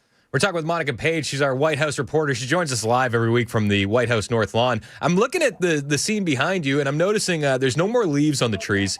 And I'm beginning to be curious on what is the game plan when it starts snowing in D.C., because I feel like that's going to be coming pretty soon. Oh, yeah. Well, people don't know how to drive once the snow hits the ground. So people don't know how to drive when it rains. And then when it snows, it's a whole different story. Once a single flurry touches the ground, they start closing some roads off. So that's always fun. But the White House is beautiful when it snows. I'm sure we'll do a couple of hits together once the snow hits the ground. And it's so pretty. But we do have heaters out here in our tent. We're in a media tent on the North Lawn. There's plenty of heaters. We try to stay as warm as we can. We bundle up extra hats, gloves, etc. We can seek refuge in the press briefing room where it gets really warm, but then it gets mobbed in there because then everyone is in there. So I mean, I do really like being outside a lot of the time, get that fresh air. I mean, it's always beautiful in DC during the Christmas time. Well, we're gonna crowdsource some hand warmers and toe warmers for you as we get more into the winter. Monica Page joins us every week. What's a story that the American people aren't paying enough attention to this week, Monica? Well, just this past week, we saw First Lady Melania Trump and Second Lady Usha Vance visiting Camp Lejeune in North Carolina, where they paid tribute and honored our military families and spent time with children. I think it says a lot, speaks volumes of how much this administration cares for military families. And just wanted to spend time with them before the holidays and let them know, and Brian wanted to remind them how special they are and how much they mean to us here in this country. So it's a really sweet moment. I saw some of those clips on X of Melania interacting with some of those kids, and it is just so cute. So I think that that's always something special as we head into Thanksgiving and Christmas. Thank you to our service members and our families and our troops for always serving and protecting us every single day. Amen. Always a great reminder. Thank you to the troops. But when you watch the video of Melania and Usha interacting with these kids, I can't help but recall the video with Dr. Jill Biden and the kid telling her to shut the bleep up. That went viral. It's like what a difference. These things are not the same. Even the kids know. Yeah. Monica Page, she joins us every week. How can we keep up with you on social media? Thank you, Chris. You can find me on Instagram and X at Monica Page TV, Paige TV. Thank you guys so much. I hope you have a great weekend. Hey, we appreciate you. Stay safe out there. It's 10:22. This is Super Talk 99.7 WTN.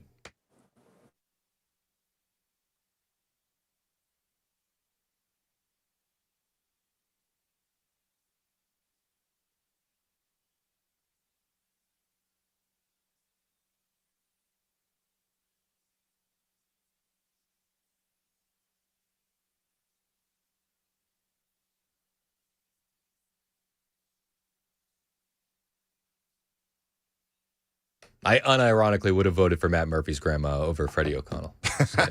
Just want to go on record for that. Hey, it's Chris Hand here for my friends over at Cabinet Makeovers. We got the holidays coming up. We got Christmas coming. What are you going to get your wife? She's got everything. Maybe you help her upgrade that kitchen. Maybe you do it with a company that is family-owned, has been serving Middle Tennessee for over 45 years. I'm talking about Cabinet Makeovers. We had them come to my home. They installed some brand-new pull-out cabinets, a brand-new pull-out pantry, and it is unbelievable. Every single cabinet, every pull-out, every drawer is all wood construction, full extension, soft close glides. The craftsmanship is of the highest level, and we float around that kitchen now because it's so nice. You could do this for your wife. You could do this for your home, and it really is completely game-changing. They don't stop at kitchens. They do custom closets, pantries, cabinetry for every room in your house, and they build it all with that same Tennessee pride and biblical values that guide their business. So if you need to upgrade the home, you need to find something for the wife that has everything, do what I did.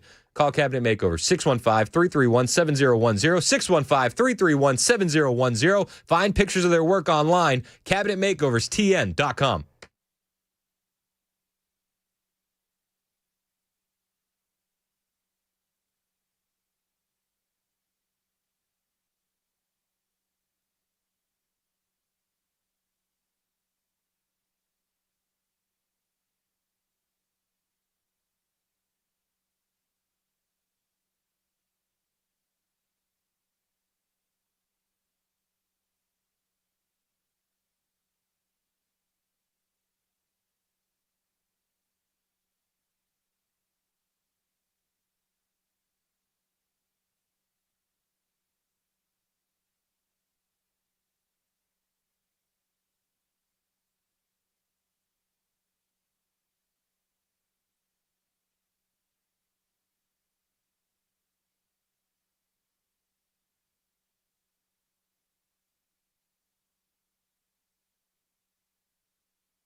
An update on the tractor-trailer crash that closed a portion of I-24 this morning, and a new peace plan for Ukraine and Russia. That and more at 10:30 on Super Talk 99.7 WTN.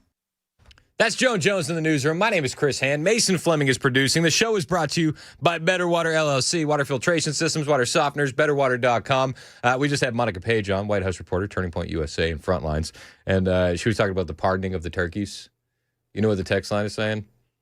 They should be named Joe and Hunter. I had several people take it. My vote is for the turkeys to be named Kamala and Joe. It's hilarious. 6464 said, I call for full Thanksgiving transparency. They should pardon the type of turkeys we actually eat. Okay. Do you think the turkeys will be masked? They should be. They should be. Well, they're in public, so I just... A lot of people also weighing in saying that they also would vote for Matt Murphy's grandmother over Freddie O'Connell and Afton Bain. We're going to talk about Afton Bain. Afton Bain, she's been in the news. She's been everywhere. I'll be I'll be honest. I didn't expect this to go as fast as it did. But everybody's jumping in on this story. I mean, I saw Matt Walsh tweeting about it. Daily Mail has it on their front page. And so much so, it's blown up so much that Afton Bain has had to respond to it. And you've probably heard the audio, but Afton she's on some sort of podcast, and she's just talking about how she hates Nashville. She hates it. She's not a fan. She doesn't like the pedal taverns. She doesn't like country music. She doesn't like the bachelorette party. She doesn't like the woo girls. And this has been going viral. So this is the audio of Afton Bain. There's no video with it. I believe it was a podcast. I don't know exactly where the video came from. But this was Afton Bain. I've been heavily involved with the Nashville mayoral race because I hate the city, I hate the bachelorettes, I hate the pedal taverns, I hate country music, I hate all of the things that make Nashville apparently an it city to the rest of the country, but I hate it. Yeah, I'm that girl at the airport that all these bachelorettes are giddy walking out in their two-toned colored Pantone pink shirts, and they walk out and they're like, oh my god, Nashville is so bad! They're so loud. I don't know, man. She just seems so annoying. Doesn't she? Seems or is? Is. Just the tone, the way she talks. Before we even get into the content of the statement, it's like, oh my gosh. Yuck. But she hates Nashville. Yeah, why be negative towards the city that you're running to? Dude, does that make any sense? Yeah, I hate everything about this, but I still want to be here. Afton's been forced to respond. And she's calling this a GOP attack. The GOP did this. She says she doesn't hate Nashville. She says she actually cries. So dumb. She says she cries when she goes to the Nashville the Country Music Hall of Fame in Nashville. Liar. I don't believe it. I'm going to bring you Afton's response, and then we're going to talk about the lack of the response from the conservative candidate running against her, Matt Van Epps. When we return, it's 10:30. This is Super Talk 99.7 WTN.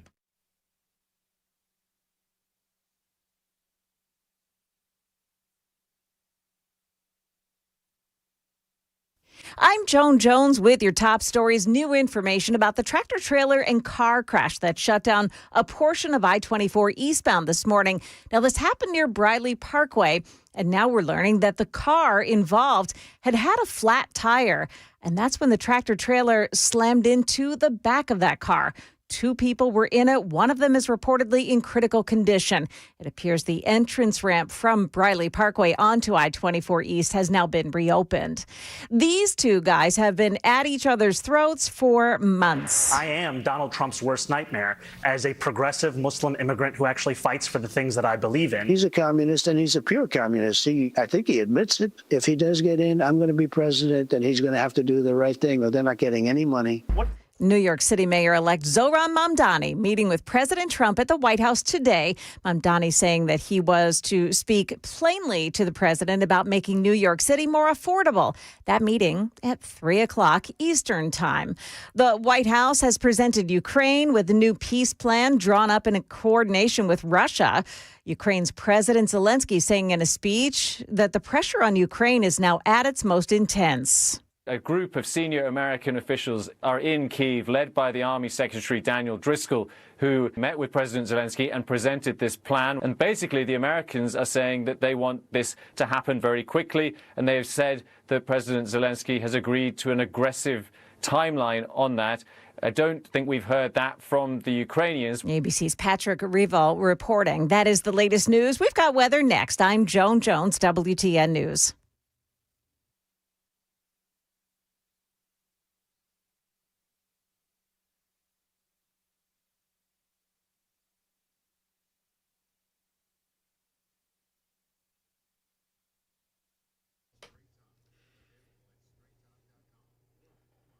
Hey, what's up? It's Chris Hand here for United Structural Systems. You know him as USS. And if you had water getting into your crawl space and basement, you probably know him as the guys you should have called last week. You see, these problems aren't going to fix themselves. USS has been doing this since 1994, keeping Tennessee homes dry, stable, and secure the way they should be. If the water is getting into your crawl space, if the water is getting into your basement, yeah, it'll dry up, and we can pray for no more rain, but the problem isn't going to fix itself. And that water's going to keep getting in there, and it's going to cause wood rot, which will lead to foundation issues. That's going to weaken your home. It could cause mold, which will cause health issues. That's going to ruin your immune system and wreck the health of you and your family. These are things that we can't let happen. Call the best. Call USS. These guys will fix the problem for good. And when they leave, they'll leave behind a transferable warranty because that's how confident they are in the work they do. So when it comes to your home, don't kick the can down the road. Call the people we trust, United Structural Systems, 615-488-7855, 615-488-7855, or find them online, ussTN.com.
.1037 Super Talk 99.7 WTN. Hey, how are you? It's Chris Hand. Show's brought to you by Better Water LLC. Mason Fleming producing. I think Ken Weaver's back there in the newsroom.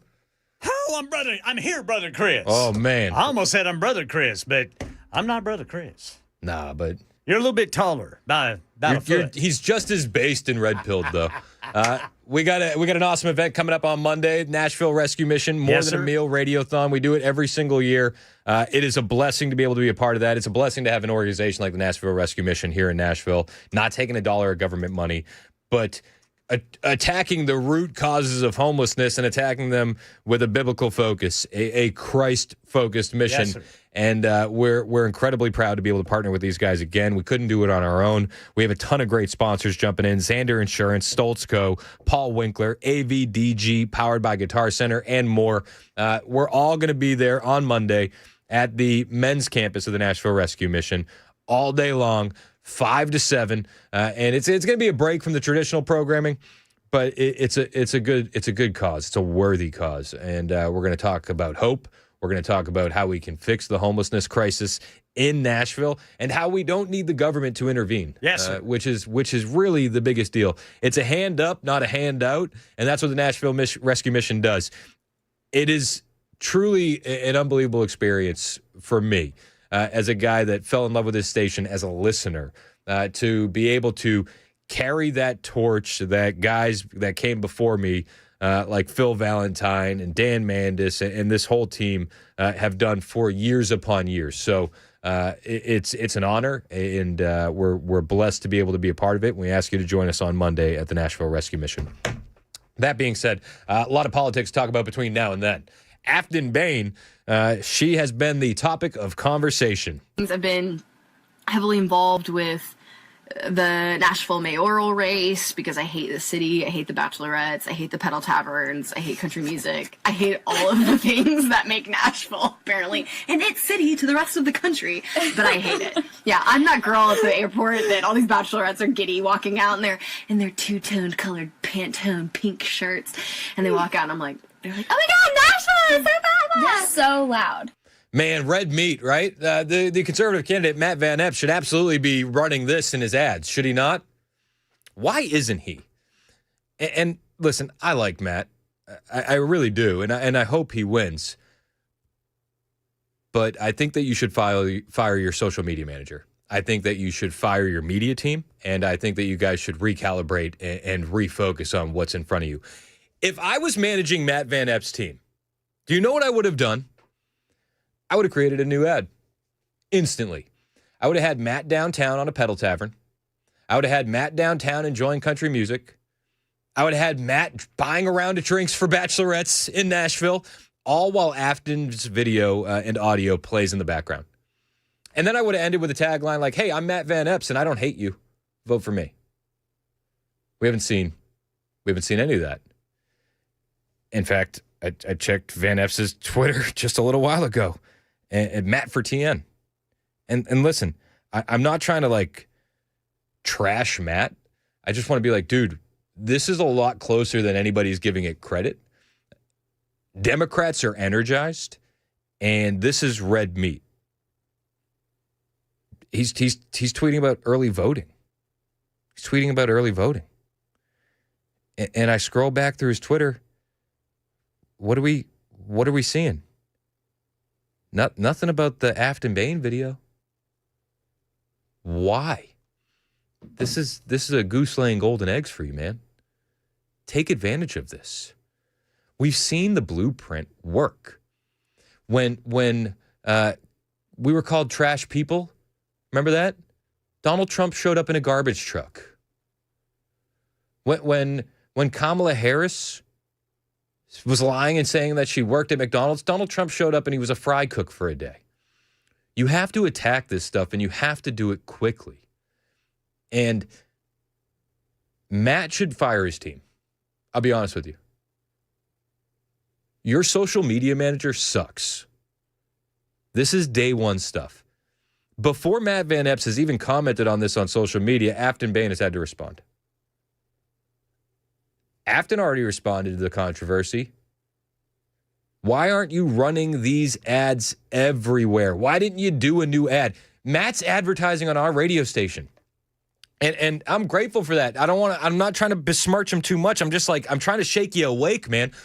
Why haven't you cut a new ad?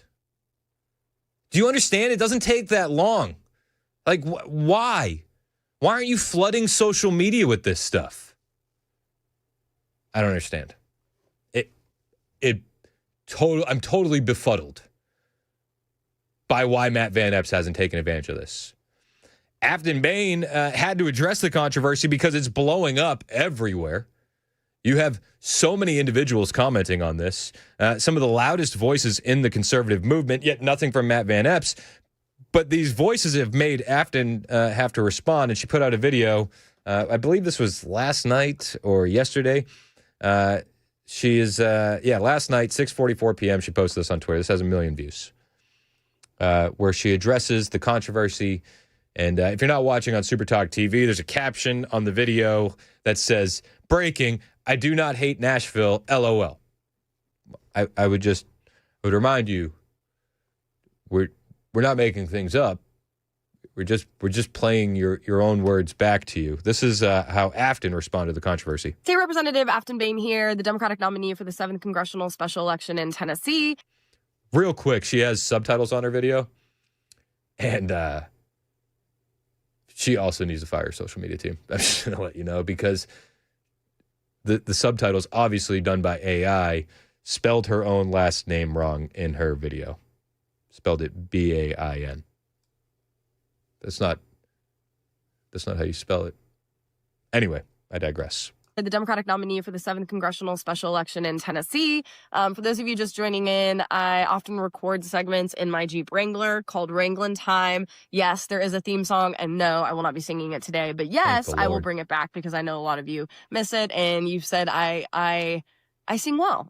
So I look a little rough. I have bags under my eyes because the Republican eye of Sauron has finally shifted towards moi. And I'm sure you've seen the commercials. I'm sure you've seen the onslaught of ads. And then today, the Republicans decided that they're going to start this narrative that me, the state representative who represents downtown Nashville, doesn't like the city.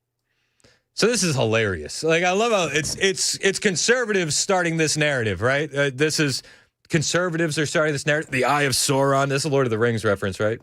The Eye of Sauron has descended upon me because we're evil. We didn't start any narrative. You did. Heavily involved with the Nashville mayoral race because I hate the city, I hate the bachelorettes, I hate the pedal taverns, I hate country music, I hate all of the things that make Nashville, apparently, and its city to the rest of the country. I hate all the things that make Nashville and its city to the rest of the country. I hate Nashville, I hate the pedal taverns, I hate country music. The Republicans are starting this narrative. The Republicans aren't even seizing on this in the race. Matt Van Epps won't even do an ad on this. What are you doing? You got to strike while the iron's hot, man. Before you know it, they're going to turn this ad around in like a week, and it's going to be old news. You understand how that works, right? That you could have capitalized on the algorithm. You could have capitalized on all the loud conservative voices jumping into the fray. But it's like your window of opportunity is closing. If you don't get a video out on this today, then good luck. Good luck. She says that the Republicans have started this narrative. The Republicans have started this narrative. Ads. And then today, the Republicans decided that they're going to start this narrative that me, the state representative who represents downtown Nashville, doesn't like the city. Now, I always want Nashville to be better, right? I want Nashville to be a place where working people can thrive, right? But sure, I get mad at the Bachelorette sometimes. I get mad at the pedal taverns, right? And you're talking to someone who has cried no less than 10 times in the Country Music Hall of Fame. The girl that just goes to the Ryman to hang out. No, we're not even going to go there. We are so close to winning this race, which is why these rumors are getting more wild. So I can't wait to see what they come up with next. But y'all, please keep doing the work. We had a huge group show up today to canvass in the middle of the afternoon. It was raining. It was wet. And this girl came up to me. She said, your campaign is inspiring so many of us across the state and across the country. Keep it up. And so you know what? I'm going to keep it up. I'm going to keep doing what I'm doing, which is fighting to make healthcare and life more affordable for Tennesseans. And so I'm not going to take the bait. This race is a lot closer than you think it is. Where is Matt Van Epps? I mean, it's like, what are we doing? It doesn't cost a lot of money to go at her on social media. It's free. It doesn't cost a lot of money to put out a tweet. It doesn't cost a lot of money to highlight your opponent making a mistake. But it seems like he's sitting back and resting. He's going to let Matt Walsh do it. instead of doing it himself? How about you engage with these big conservative accounts on one of the biggest news stories of the day? But he hasn't done it. And I got to tell you, if Van Epps loses this election, first of all, I don't think that Boehner would be in the seat for very long, because I think once we get to a general and it's down ticket, then everything's going to right the ship. But Democrats are energized right now, and I don't know how many conservatives are energized behind Van Epps. And if Van Epps loses this race, Van Epps is going to have Van Epps to blame. There are little things that you could be doing a lot better, man, that don't cost a bunch of money. Recutting an ad to air on your paid placements, that doesn't cost a lot. Going downtown and recording a video of you on a pedal tavern or enjoying country music or buying a round of drinks for bachelorettes doesn't cost any money. And like barely any. I mean, you could do that. You could do that so cheap. You could do that so cheap. Why haven't you done it? Why haven't you taken advantage of this gift that has been given to you? It absolutely blows my mind. It is infuriating. It's infuriating. Larry in Clarksville wants to weigh in on Boehner versus Epps. What's up, Larry? Hey, Chris. Thanks for taking my call. And I first of all, I cannot stand to hear her Valley Girl voice, period. But, and my name for her is Afton Insane. And I agree with you. Matt Van, and listen, as soon as we hang up, I will be sending them an email, and they are very fast to respond to emails, or at least they have been to me. So I will be sending them an email and asking them, what the actual situation is. I would like to use another word, but I won't, because I don't want to get triple probation. This is something he could absolutely do for very little, like you have said, and crush her. Yep. And we and he has said this himself, we have to have turnout in early voting and on election day. Otherwise, this crazy, I'm going to watch my language again. Appreciate it. This crazy person is going to win. I just don't These understand were her words. And I don't understand how he hasn't inserted himself into the conversation. As this story's going viral, like we already understand, and I think everybody understands, Afton Boehner has better name recognition than Matt Van Epps. That's just the reality of it. But as this story's been going viral, to not inject yourself into the conversation, Matt Van Epps hasn't been mentioned barely anywhere. He's not in the headlines. He's not in the tweets. It's all about Afton. Like, you need to get in the fray, and you need to do it quick. All right, can I make one more comment real quick? Yes, sir. All right, so there is a group, and I can't remember what their name is, that is also advertising on your radio station, which I love. I mean, I've been listening to it longer than you've been alive, so. It's fair. I mean, I was listening to Uncle Phil and Johnny B when they were on the old staticky radio station, okay? I've been around a minute. Let's go. There is another, there is somebody that's paying for ads on 99.7 talking about how Matt Van Epps is wanting to cut Social Security, how he's wanting to do all this crazy stuff. And, I've got to wonder, I mean, sometimes I really wonder about your sales team. I'm not trying to trash WTN. Sometimes I wonder about them too, Larry. Different reasons. Well, I'm just saying,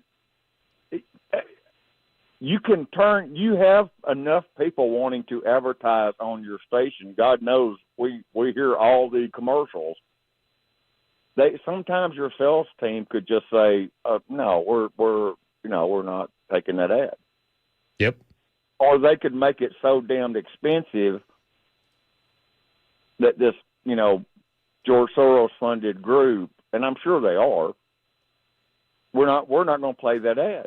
It's because it is fake news. That's all I got to say. I mean, yeah, I hear you there. I mean, the other part of that is our listeners are pretty smart to be able to discern that kind of stuff, and we got listeners like you who aren't going to take the bait. I appreciate the call, Larry, as always. As I'm reading your texts, one stands out to me, 0589. He says, who needs enemies when Republicans have themselves? It does feel like that sometimes, doesn't it? 1052, Super Talk, 99.7, WTN.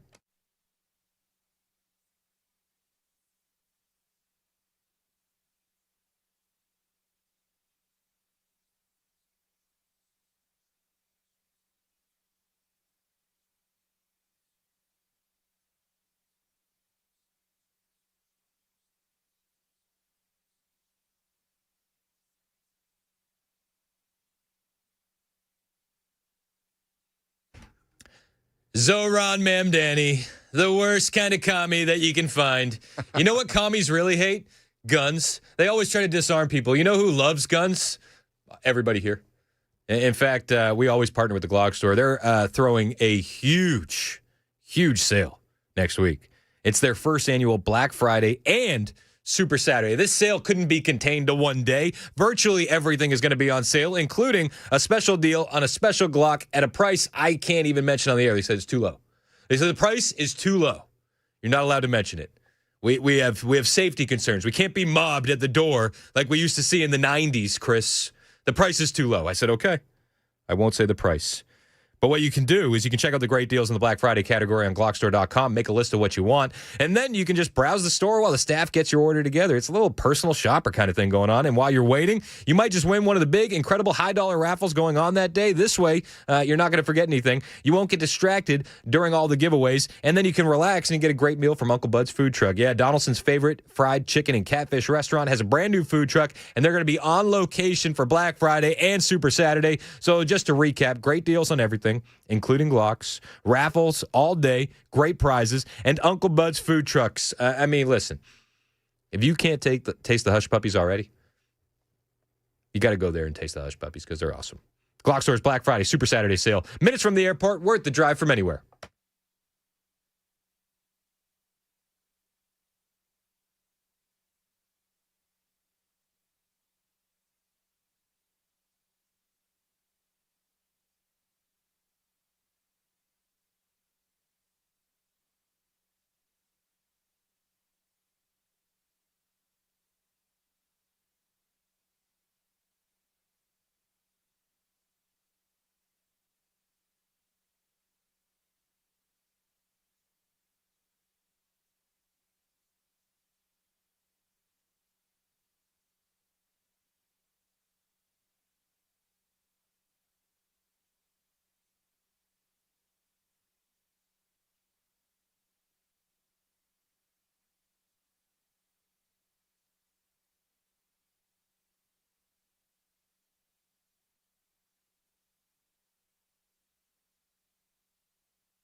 Well, the government's rewarding the air traffic controllers who stayed on the job during the shutdown. We'll tell you about that and more coming up at 11 on Super Talk 99.7 WTN. That's Ken Weaver in the newsroom. My name is Chris Hand. Show's brought to you by Better Water LLC, water filtration systems, water softeners, betterwater.com.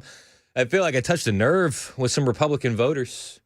I got a text here from 3688. I'm going to clear my throat for this one. It's a good one. It's a good text because I feel how what you're saying, man. He says, what pisses me off is the Republican Party now treats me like Democrats treat blacks. They expect me to push the button for them no matter what because I am in Tennessee. They don't have events hardly, and they just assume it's always them coming out on top. It pisses me off to assume I am just another vote because they are Republicans. It does feel like they think that they're going to win just because they're the conservatives. I think the race is a lot closer than anyone cares to admit. I think 3 points is what they're saying is separating the two. 3 points. That's wild. That's wild. Well, and it's this is weird timing for this election, too. I just worry about... Big holiday. I just worry about the energy levels. The Democrats are going to be energized. The Republicans seem to be not caring at all. I will say this. Let me just balance out my coverage. I don't want to be too critical of Matt. And I think it's important to point out, yes, Matt Van Epps is a far better choice than Afton Bain. Yes, Matt Van Epps has my support. I'm being critical because I love him, not because I hate them. I think this is different, okay? But let me balance it out. I got another text here from 8561. Let me balance it out, okay? 8561 said, met Afton. She has really bad BO. Couldn't stay close. It was like a construction worker in July. We're just keeping it balanced. Goodness. 11 o'clock, Super Talk 99.7 WTN.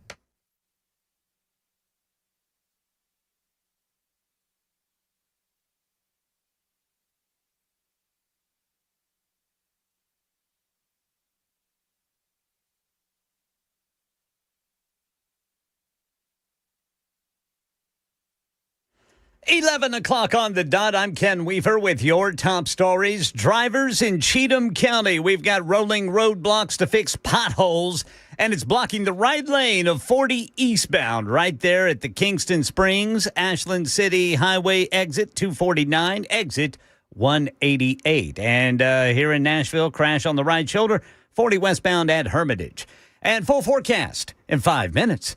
Well, the government's rewarding the air traffic controllers who stayed on the job during the shutdown. Here's ABC's Sherry Preston. Out of more than 20,000 air traffic controllers across the country, only 776 of them didn't miss a single day of work during the recent government shutdown. And now those 776 will be getting $10,000 bonuses.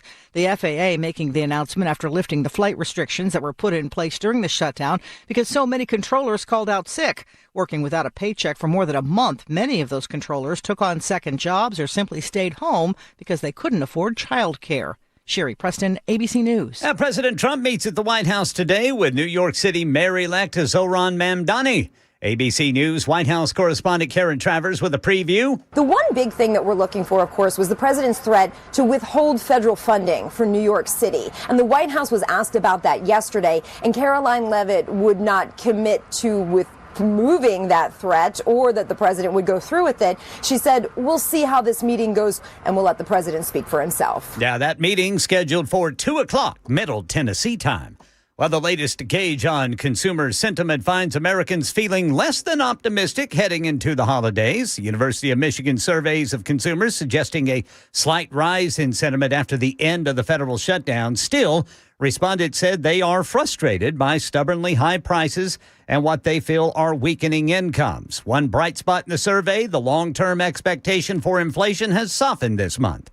Automatic refunds are now going out to millions of Amazon Prime customers, the Federal Trade Commission says. ABC's Elizabeth Schulze in Washington with details. If you're entitled to an automatic refund, you should get an email from Amazon asking you to claim the money through PayPal or Venmo, or you can choose to get a check in the mail. This applies to people who enrolled in Prime between June 2019 and June 2025. And here's a key: didn't use the benefit more than 3 times in a year.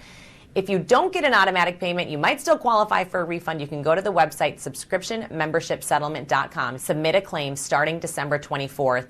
it is always worth checking to make sure that you're not leaving any money on the table. That's the latest news. Weather's next. I'm Ken Weaver, WTN News.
It's 11:06 on Super Talk 99.7 WTN. My name is Chris Hand. Show's brought to you by Better Water LLC. You can listen to us anywhere. iHeart, TuneIn, the FM dial. You can watch us on Super Talk TV, Facebook, YouTube, Twitter, Twitch, and Rumble. Rumble's janky. We've talked about it. Find it, hit like, and subscribe. Share the show with your friends. Help us grow the digital footprint of the radio station. We appreciate you doing so. I would like to personally apologize to all construction workers that took umbrage with me reading the text from that one super texter. So they met Afton Bain, and she doesn't wear deodorant, and she smelled like a construction worker in July. I've never received the type of backlash from the construction worker community like I have. I got a text from 8695. As a construction worker, I take exception with that last text. I apologize, sir. 6398. That's BS, Chris. Almost all of us construction workers carry deodorant in our lunchbox. I apologize. I apologize profusely. I do. John texted in. Said, I worked with a couple people like Afton Bain. They didn't use deodorant because it was bad for the environment and could cause armpit tumors. Instead, they used some kind of rock on their pits. FYI, did not work on BO. Good to know. I try to do the Maha stuff. We do. Deodorant's where I had to draw the line. Yeah. I've tried. I got the Toms of Maine. I did all the things because it's the aluminum. Yeah. It's all the aluminum. We don't need that. But apparently that's the secret ingredient, though, because that's the only thing that works. Old Spice brand doesn't use aluminum in theirs. Old Spice doesn't? I stand corrected. Then I don't use the aluminum. What's the secret ingredient, then? I have no idea. It's Grandpa's magic. Probably. That secret whistle that goes at the end of every one. I want to get the old school Old Spice cologne.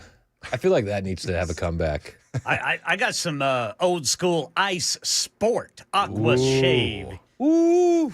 Aqua velvet aftershave here in the newsroom, man. Ken's gonna have a good weekend. Yeah, I gotta be careful too, because I'm a married man. This is dangerous. It's dangerous. And ladies smell this aqua velvet, and I mean, it drives them crazy. It drives them bananas. I got to stay out the Walmart after I put this stuff on. Please be careful out there, Ken. Yes, sir. Please be careful. Jasmine Crockett, she's like the national version, the Texas version of Afton Bain. She says a lot of dumb things and doesn't stop. She just keeps going. She said this last night or she said this a couple days ago on Meet the Press. She said that as Democrats, we've been so consumed with working that we haven't focused on the propaganda side of things. Wait, what? Yeah, she actually said that. As someone who traveled this country as it relates to the election, I think that one of the things we've not done a really good job is communicating our wins, right? So a lot of times Democrats, their goal, their job is to get in there, put their heads down and make sure that they do the work. They haven't really been going around and doing the propaganda side of things. Right? Oh, the propaganda side of things. You know what? Jasmine Crockett is taking it upon herself to really hone in on the propaganda side of things. In fact, just the other day, she's on the House floor and she says, you know, all these Republicans are taking money from Jeffrey Epstein, too. You know, because after the Epstein files come out, we get the revelations of Stacey Plaskett, who is soliciting all this money from Jeffrey Epstein, texting with him during congressional hearings. We hear that Hakeem Jeffries, Brooklyn's Barack, as the Jeffrey Epstein camp like to call him, was trying to meet with him and solicit donations. We know Chucky Schumer was getting donations. All the Democrats were getting big donations from Jeffrey Epstein. Jasmine Crockett said, not so fast, conservatives. You know who else got money from Jeffrey Epstein? She did a bit of a dig. She's got some names. She got a list. She brought a list. Folks who also took money from somebody named Jeffrey Epstein, as I had my team dig in very quickly. Mitt Romney, the NRCC. Oh, damn. Lee Zeldin. What? George Bush. Win Red. Whoa. McCain Palin. Oh, my gosh. Rick Lazio. I just want to be clear. If this is the standard that we're going to make, just know we're going to expose it all. And just know that the FEC filings, they are available for everybody to review. Woo! Oh, my gosh. Except for the fact that it was a different Jeffrey Epstein. Damn. That would have been so solid if it wasn't just another guy named Jeffrey Epstein. Lee Zeldin actually responded to it.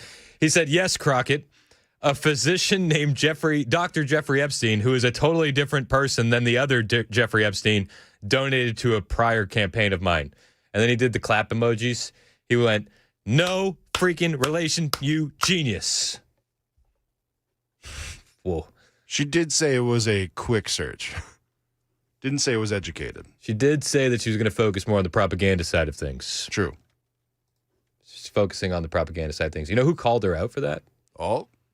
Caitlin Collins. Oh. Caitlin Collins on CNN called her out about lying about conservatives taking money from Jeffrey Epstein. And I guess you could say Jasmine tried to clean it up. She attempted to clean it up. Zeldin there, he's now a cabinet secretary. He responded and said it was actually Dr. Jeffrey Epstein, who's a doctor that doesn't have any relation to the convicted sex trafficker. Unfortunate for that doctor, but that is who donated to a prior campaign of his. Do you want to correct the record on the people that... Listen, I never said that it was that Jeffrey Epstein, just so that people understand when you make a donation, your picture is not there.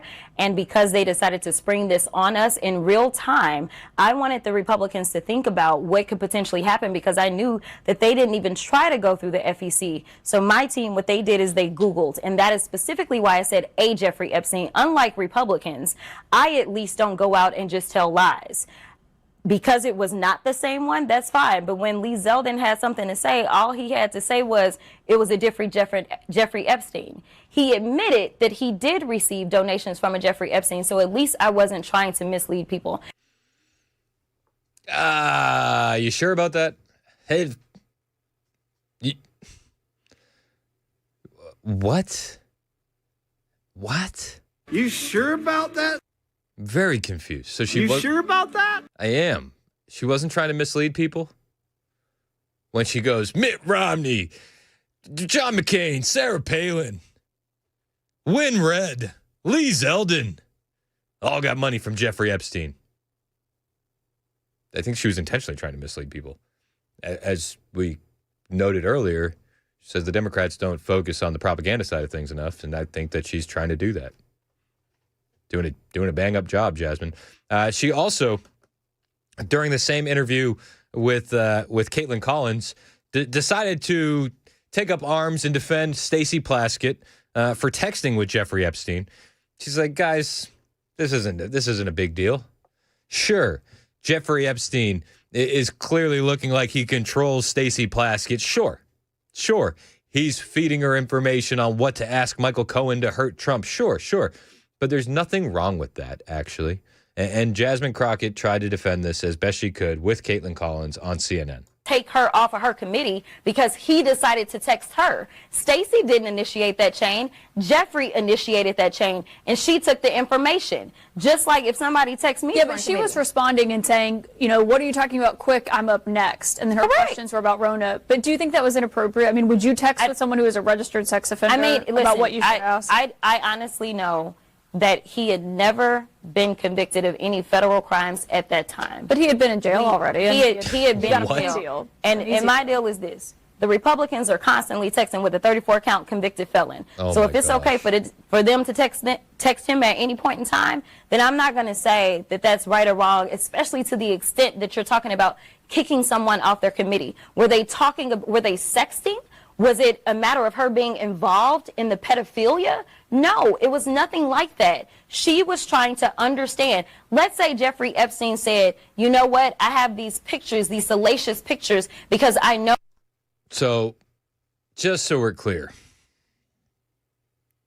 Republicans texting with Donald Trump is just as bad as Stacey Plaskett texting with Jeffrey Epstein. Huh. A little strange. I don't necessarily agree with that, considering he was a convicted sex offender who served time in jail, considering everybody knew about Jeffrey Epstein. Wow. For somebody who says the Democrat Party isn't focused on the propaganda side of things, she is really picking that banner up and running with it, and I salute her. Eric Trump was talking about Jasmine Crockett. This interview in particular, he was on with Laura Ingraham last night, and he said that these answers deserve to go in some sort of Hall of Fame for stupidity. A little tip, when Caitlin Collins is on your side, they did something really egregious, right? Because I don't think she's been on her side ever before. The other interesting thing was the donation from the doctor came after Jeffrey Epstein was actually dead. It was like substantially later, right? Oh. I mean, can you believe that this is actually what you have in Washington, D.C., representing the American people? This is the brilliance that's supposed to be running the greatest economy anywhere in the world, the largest superpower anywhere in the world. This is our representation. I mean, it was maybe the most foolish and silly excuse ever, and I think that's going to live in the halls of YouTube. That clip, in infamy. But it's hard to believe that these people have any say in our federal government, and now we actually manage our country.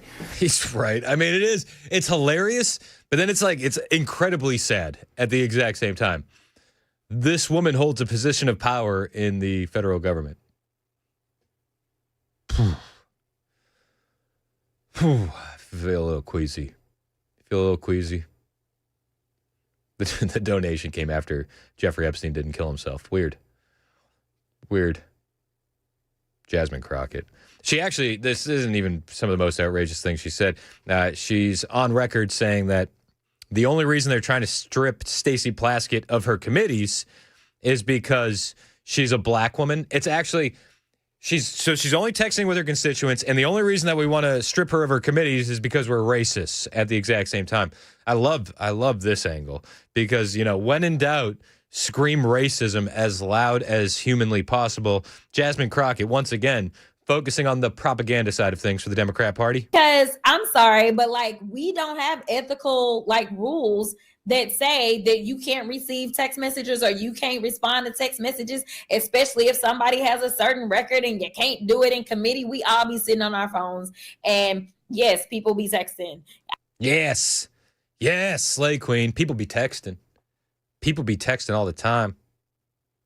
People be texting. Again, it is embarrassing that a woman like this holds a position of power in the federal government. And yes, people be texting. People be texting. I mean, our staff texts us. Like people don't think it'd be like it is, but it do, you know? So people be texting. So, okay. Our staff be texting. Their staff be texting. Everybody be texting. Everybody texts us. Like people, I remember when I had the bleach blonde situation, you know who was texting me? My pastor. Okay. So like, let me be clear. There is. Yes. It's very similar. It's basically the same thing.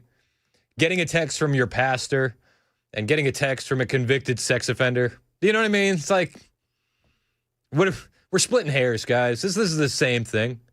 There's nothing remotely different about it. When I was being insane and unhinged and arguing with Marjorie Taylor Greene on the floor, my pastor texted me. He probably said, please calm down. But it's the same. It's just the same thing as Jeffrey Epstein telling a elected representative what to ask during a congressional hearing to hurt Trump. It's the same thing. And the only reason conservatives are mad about it is because they're racist. That's the next point she's going to make. Okay. So like, let me be clear. There is no ethical violation. And so the idea or the audacity to decide that you want to strip a black woman of her committee assignment because she was texting with Epstein because you're doing this because she's a black woman. I text with my pastor all the time. People be texting, all right? These low IQ conservatives making a mountain out of a molehill. How dare you? Jasmine Crockett, once again, focusing on the propaganda side of things. We could have a lot more Jasmine Crockett's in there. I mean, we were talking about it earlier. The Matt Van Epps team needs to step it up. I'm not personally disparaging Matt, but if you fall asleep at the wheel for this next election, we're gonna have a white Jasmine Crockett in a congressional seat. Her name is Afton Bain. That's the reality of the situation. I see you guys on the line. Bobby, Jim, Scott, hang out, guys. We'll take your calls next. It's 11:21. This is Super Talk 99.7 WTN.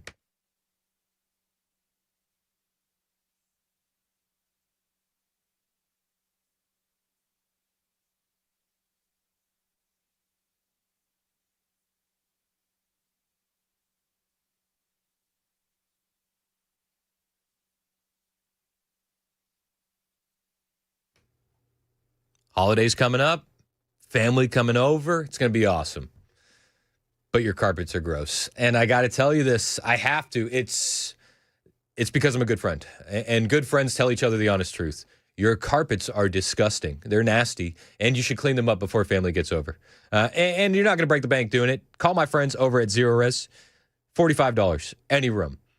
Any room, $45. They got better deals online too, ZeroResNashville.com. And they're the Maha of carpet cleaning. They use their exclusive ZR water. No soap, no harsh chemicals, no residue.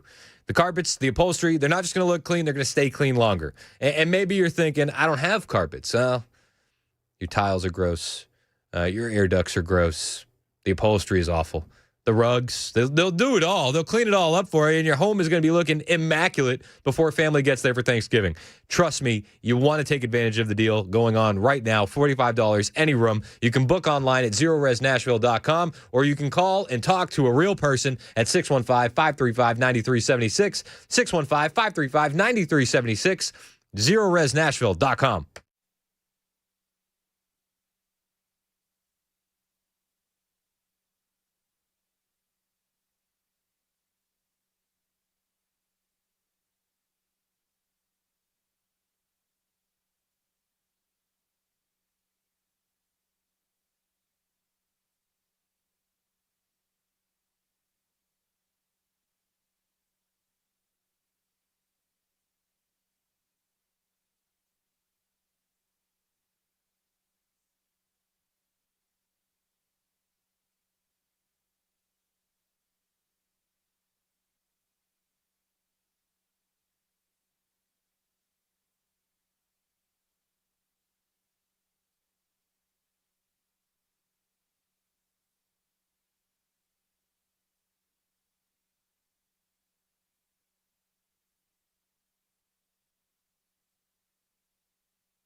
A North Carolina driver says something dropped a cat through her windshield. We'll tell you what it was coming up at 11:30 on Super Talk 99.7 WTN. Was it Afton Bain? I'm just asking questions. Just asking questions. People be texting, and I'm reading the text line. People be texting. People be texting. Yeah, they be texting. People be texting. A lot of people liked the last segment. That was pretty good. People be texting. Somebody texted in and said, like Jasmine Crockett, Nick Fuentes should go on social media and say, I wasn't talking about that Hitler. And I sent a line. I sent a story back because this. I said, yeah, I meant this Hitler. And then in Nambia, a man named Adolf Hitler won a local election. I meant the African Hitler. Obviously, Adolf Hitler Unona. He was elected as the counselor for the Ampunja constituency. Obviously. I didn't mean that. Hitler. I didn't mean that, Jeffrey Epstein. Bobby, you're up first on Super Talk. What's up, Bob? Hey, nothing much, brother. I'd like to weigh in on Jazzy. You know, I'm from the hood myself, you know, the white hood. Yes. But hey, brother, here's the deal. I was raised up. I know it all. And me and my partner was talking about it earlier. What she needs to do, she needs to worry, you know, talking about that beach blonde. She needs to worry about them eyelashes. And some of her people in her own parties told her to straighten her act up on that look because that weave, brother, that new weave she got just ain't working. But anyway, I want to get this down too, brother. I want to let everybody know out there, I texted earlier, don't be blaming Trump for the economy. Look who you had in there for. You had Biden in there. You had Obama. They're the ones that got it all jacked up. And this man is doing his best to straighten it out. I just hope the people bear with him. He'll get us out of it. He'll get us out of it, brother. What's your take? I appreciate the call, Bobby, and I think you're right. People don't think it'd be like it is, but it do, you know? This is one of my favorite things to say. I don't say it enough as I should, but I'm going to start to do it more. I feel inspired. Well, I mean, you might as well. I mean, Jasmine's putting on the act, so everybody should. Yep. She doesn't talk like that. People be texting, so... Scott in the borough has a comment on deodorant. We were talking about deodorant a little while ago. What do you got, Scott? Hey, Chris. I'll be using deodorant, and when I be using it, it breaks me out. But I found out that years ago, I started doing the carnivore diet, which is basically beef, butter, bacon, and eggs. And when I be doing the carnivore diet, I don't need any deodorant. If I try to use it, it breaks me out. So it's food. Food is the main thing. That's why people need deodorant. If I eat crap food, I be needing deodorant. It just starts coming back out at me. So you are what you eat. Hey, I appreciate the call. Another example of people don't think it'd be like it is, but it do. Let's go to Jim in Nolensville real quick. Jim, what do you got? Yeah, Chris, I'm a big Trump supporter, and this sedition talk is a plan by the left to keep the temperatures up, and they eventually want to kill him. Is he going to send Bondi and her people to arrest these Congress people?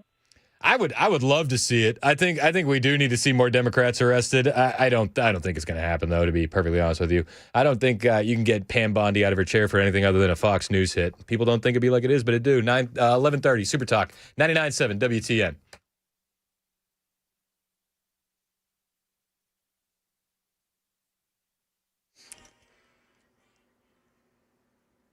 I'm Ken Weaver with your top stories. Got the full forecast coming up in 5 minutes. Well, right now in Middle Tennessee, the fastest growing school district is Rutherford County in the state. And the school district is trying to decide which students have to go to new schools next year. Otherwise, schools are going to be too crowded, officials say.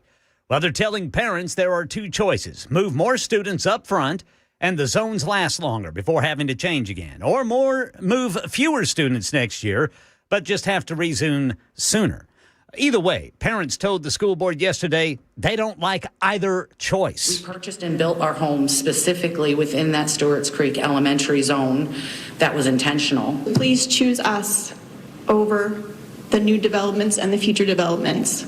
We are already here and we're not going anywhere. Yeah, the board talked about options to keep students where they are. A final decision expected early next month. Holiday travel season underway. Nearly 82 million people expected to head out between today and December 1st. Airlines expecting near record travel numbers, but most people will drive. ABC's Whit Johnson's at New York's LaGuardia Airport with more. More than 73 million people expected to drive, 1.3 million more than a year ago. And AAA says that accounts for nearly 90% of all Thanksgiving travelers. And gas prices, they've been hovering around $3 per gallon, which is about the same as where they were last year at this time. Well, if you're driving through North Carolina, look out for bald eagles.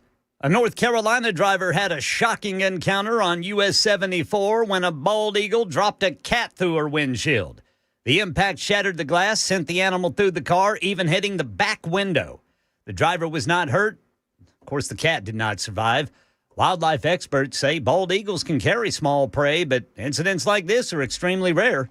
That's the latest news. Weather's next. I'm Ken Weaver, WTN News.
It's 11:36 on Super Talk 99.7 WTN. Hey, how are you? I'm Chris Hand. Show's brought to you by Better Water LLC. You can find me on every social media platform other than Facebook, at Chris Hand on air. Hit the follow button. I will follow back. Is Ken Weaver still back there? Yes, sir. All right, I need some clarification because Okay. people be texting. Yes, people be texting. And we have some questions on the text line. Yes, people be texting. People are texting. People be texting. So people be axing. For starters, 5711 said, people don't think it'd be raining cats, but sometimes it do. And that's true. That's true. 2407, though, had the question for you. 2407 said, what color was the cat? Because we need to know if the eagle was racist or not. That's not in the details. It's not in the details? Story. No. You know why? We don't have to get on that. It was a white cat. Because had it been a black cat, that would have been in the headline, obviously. People don't think it'd be like it is. But it do. Speaking of that, what is it time for? Oh, yeah, the lightning round. It's the lightning round with Chris Hand. Every single day at this time, we bring you all the stories that we didn't have a chance to get to, all the stories that couldn't fill up a whole segment, and we like to call it the lightning round. There it is. Almost cut the music off. There it is. Oh, no. If anybody knows whether that eagle was racist or not, by all means, text into the show. Yes, people be texting. Feel free. Feel free. 615-737-9986. 9495 said, did the weatherman just say clouds be around? Clouds be around. Sometimes they do. Sometimes they do. People don't think them straight lines is clouds, and sometimes they're right. So we got a lot to get to. This is the lightning round. All right. So where do we want to begin? Let's start with this one. The NFL has been monitoring something. Do you know what the NFL is monitoring? What are they watching for? They're monitoring supersonic travel. Roger Goodell, he's keeping an eye on this situation. This is ahead of potential European expansion. Breitbart has a story, and I don't know why, but it just tickles me pink to think of all the things that you could do to make the game better, and what you're focusing on, what you're monitoring is supersonic travel. The NFL is reportedly monitoring the possible return of an older aircraft technology as part of its plans to expand the league to Europe. According to Andrew Beaton of the Wall Street Journal, the NFL is quietly monitoring the progress of Boom Supersonic and other companies exploring supersonic travel for the prospect of placing an NFL team or perhaps an entire division across the Atlantic. It's been 26 years since the retirement of Air France, and British Airways operated Concorde flights that regularly made transatlantic supersonic flights. The NFL has made no secret of its plans to increase its European footprint, even to the point of permanently basing teams on the continent. However, the problems posed by extended travel times for the European division by the U.S.-based teams traveling to play them and the competitive imbalances that would result have remained roadblocks to the NFL's plans until now. Boom Supersonic does not yet have an aircraft capable of commercial supersonic flight. Still, it has plans for an airplane named Overture to take to the skies with a full complement of travelers by 2029. If successful, the aircraft would cut the transatlantic journey roughly in half, and that obstacle all but disappears. A supersonic flight from New York to London would take under 4 hours. Would you get on a supersonic flight? I think I would. I'd do it. That's kind of cool. The fact of the matter is, if that crash, you're just vaporized. Yeah, you're not going to feel anything. It'd be like way quicker than I think a regular plane crash, right? Yeah, not having to land in the Hudson at all. That's the selling point to me. If we do crash, it's going to be a lot faster. Won't feel it. Yeah. So, all right. Well, we'll keep our eyes on this as well. That feels like a pipe dream to me. Does that feel like a pipe dream to you? Yeah, just a little bit. Yeah. In other news, Tesla full self-driving will be available this year. Right? Ooh. It feels like the same thing. Yeah. All right. Got another story for you in the lightning round. Did you have any idea that Joy Reid is a transphobic bigot? Anybody? This is news to me. Joy Reid made some stunning comments about a myriad of things, and she came out as transphobic recently, saying that she doesn't want penises in her locker room, and I am shocked. I am stunned. I can't believe that the year is 2025. And somebody like Joy Reid is just allowed to go out there and say these transphobic, bigoted things. But she did it. She did it. There would be women walking around. I'm talking about women walking around with their boobies dangling, swinging in the breeze. And it's not even like perky boobies, just boobies drooping to their knees. They're kicking their boobies down the street and then want to walk up and have a conversation with you. And I'm like, don't walk up to me with no clothes on and talk to me. I don't want to talk to you. I would be disturbed. I'm telling you, I would be alarmed. I'm alarmed enough when I see a woman with her dangling boobies. Mm-hmm. If I saw a penis in the ladies' locker room, I would freak out too. What a bigot. what a transphobe. Didn't she wasn't she on MSNBC for years being like, you should literally cut off your kids' bits because it's the most compassionate thing to do. You should literally put these kids on puberty blockers. And now she's like, not a huge fan of penises in the locker room. I'm not going to get that out of my head, kicking them down the road. She said, yeah. I mean, that's the other thing. I mean, that's giving me an image. First of all, trans women are women, duh.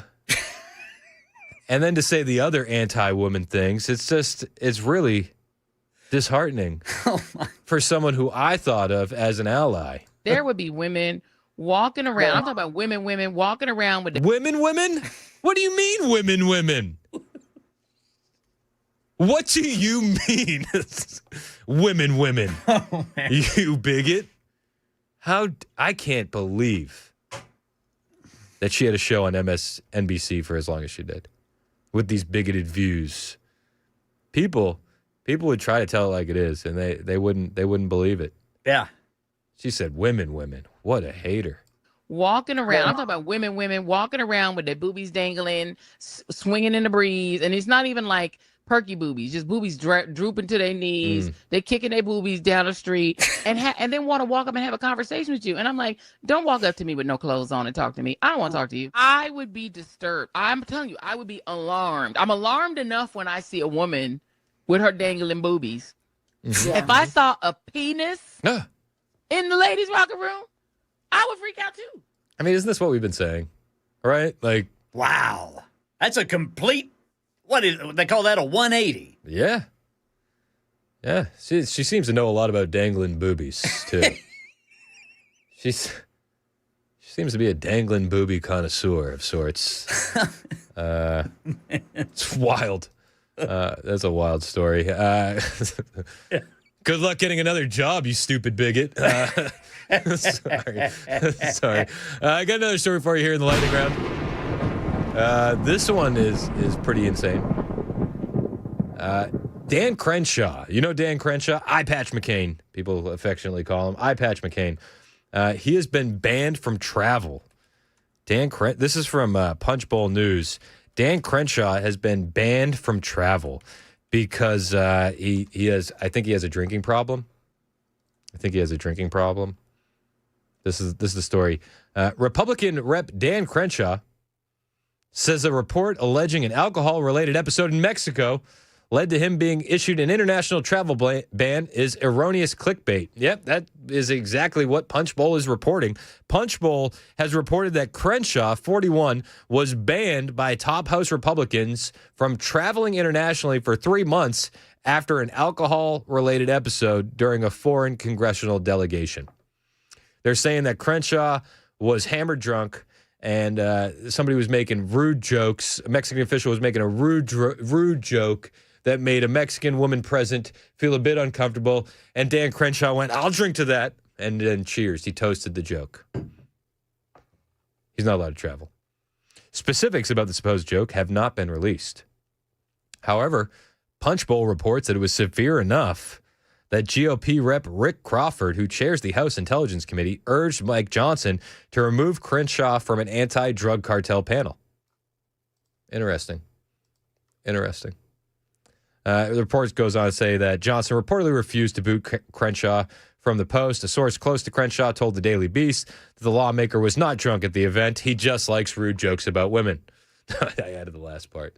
The source added that Crenshaw had an approved trip booked for October, but had it canceled because of the government shutdown, not due to a House-imposed travel ban. Crenshaw then slammed Punch Bowl News in a series of posts on X insisting that his October trip was not canceled due to an alcohol-infused travel ban. Who do you believe? Who do you believe? Got another story right here in the lightning round.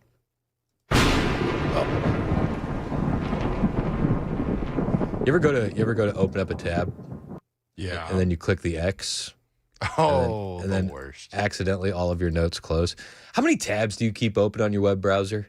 Because I'm at like 16. Wow. Is that I have 4 right now. Is that frowned upon? That's more than me, Brother Chris. And that's on one window. I got 16 on one, and I got like 25 on the other. Let's see. I've got That stresses me 9 out. right now. That stresses you out? That's like having like the little red notifications on apps for That me is on my not phone. that is not Yes, the it same is. thing. Yes, That's it not the is. same thing. You wonder where your excess audio comes from when it's playing in the background. You can't First of find it all, because you have 32 tabs open. Don't bring Mandis problems to the Chris Hand Show, okay? It's not Amanda's problem. You do the same thing. Leave those Out the door. barely. I've done it 2 times. You want Which to think isn't a lot. You want to think it be like it is, but it don't.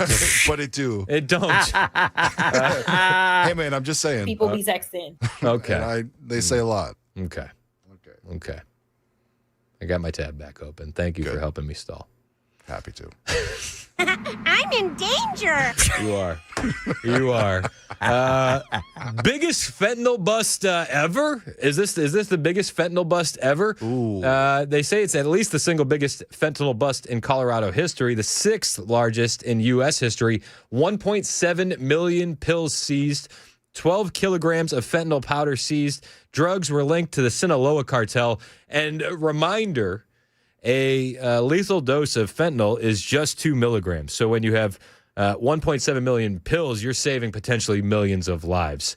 These guys were pretty happy about their bust, as they should be. This is a huge win for the DEA. Giving attention to both the public safety and public health threat which fentanyl and those who traffic it continue to present to our community. Fentanyl remains the deadliest drug threat to face our country, and the state of Colorado is certainly not immune from the harm it has done and continues to do. Fentanyl is the leading cause of death for Americans between the ages of 18 and 45. At a national level, drug overdose deaths have declined from highs of around 110,000 deaths in 2022 and 2023 to the most recently released data of 73,690 reported deaths for the 12-month period ending April of 2025. And I think that you can give a lot of credit to that downturn in that number to President Trump. And I'm eager to see what the number looks like in 2025 after we've shut down the border. Again, hats off to these guys. Got another story for you here in the lightning round. If a liberal family member comes to you to talk about gun safety and gun violence in America, just know that they probably got some talking points from Everytown for gun safety. They have posted Thanksgiving dinner talking points to its website. Okay. Just be prepared. If you have that leftist family member, this is coming. They provided a variety of ways people can push gun control to their families while passing the turkey. It's not going to work on me. I'm just letting you know. The talking points are framed around debunking gun myths. Provide responses one family member can give to a pro-Second Amendment family member. For example, if a pro-Second Amendment family member says guns don't kill people, people kill people, Everytown suggests responding by saying people with guns kill people, and more efficiently than people without guns. And if you're a pro-Second Amendment person, I would say, okay, well, who's going to kill that person with a gun, and how are we going to make them follow the gun laws if they're already willing to commit murder? Or how about this one? If a pro-Second Amendment family member, this is from again, Everytown for gun safety. If a pro-Second Amendment family member says strong gun laws don't work, look at Chicago. Everytown suggests this. Chicago proves why we must push for strong federal gun laws. This is how they phrase it, not how I'm reading it, just to let you know. Many of the crime guns recovered in Chicago and in other cities and states with strong gun violence prevention laws are trafficked from states with weaker gun laws. Okay. Missing from Everytown's material, reports Breitbart, are the myriad of gun controls in effect in the Chicago area, most of which are in effect for the whole state of Illinois. The statewide controls include red flag law, 72-hour waiting period on gun purchases, a ban on concealed carry for self-defense on public transit, an assault weapons ban, a high-capacity magazine ban, a firearm owner's identification card requirement. The process for getting an FOID card involves a background check conducted by the Illinois State Police. Additionally, Chicago sits in Cook County, which has its own assault weapon and high-capacity magazine ban. And despite these and other gun controls, Chicago has witnessed over 32,000 shooting victims in the last decade alone. So get ready. Leftists are coming to Thanksgiving to talk politics. Prepare yourself. Text your friends. They're texting theirs. You know that, right? People be texting. People be texting. People be texting. 11:52. Super Talk 99.7 WTN.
It's 11:57. Super Talk 99.7 WTN. My name is Chris Hand.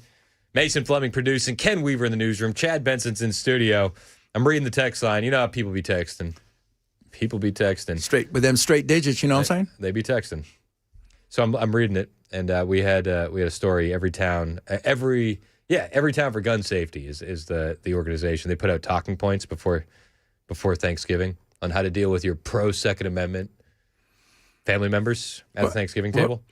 There's just talking points, and they're all garbage. Anybody, a fourth grader. I didn't know that Thanksgiving was that big of a Second Amendment kind of battleground. Yeah, well, the turkey's not going to kill itself. So, anyway, people be texting. And we were talking about Chicago. And I just get all these texts. Like, now everybody's in on it. They're like, people be shooting. People be carrying. People be infringing. They do. People be texting. People be sexting. Chad, what do you got going on today, man? How are you? I'll be talking about all kinds of stuff. People don't think it'd be like it is, but it do. It is what it is, and that's all it be.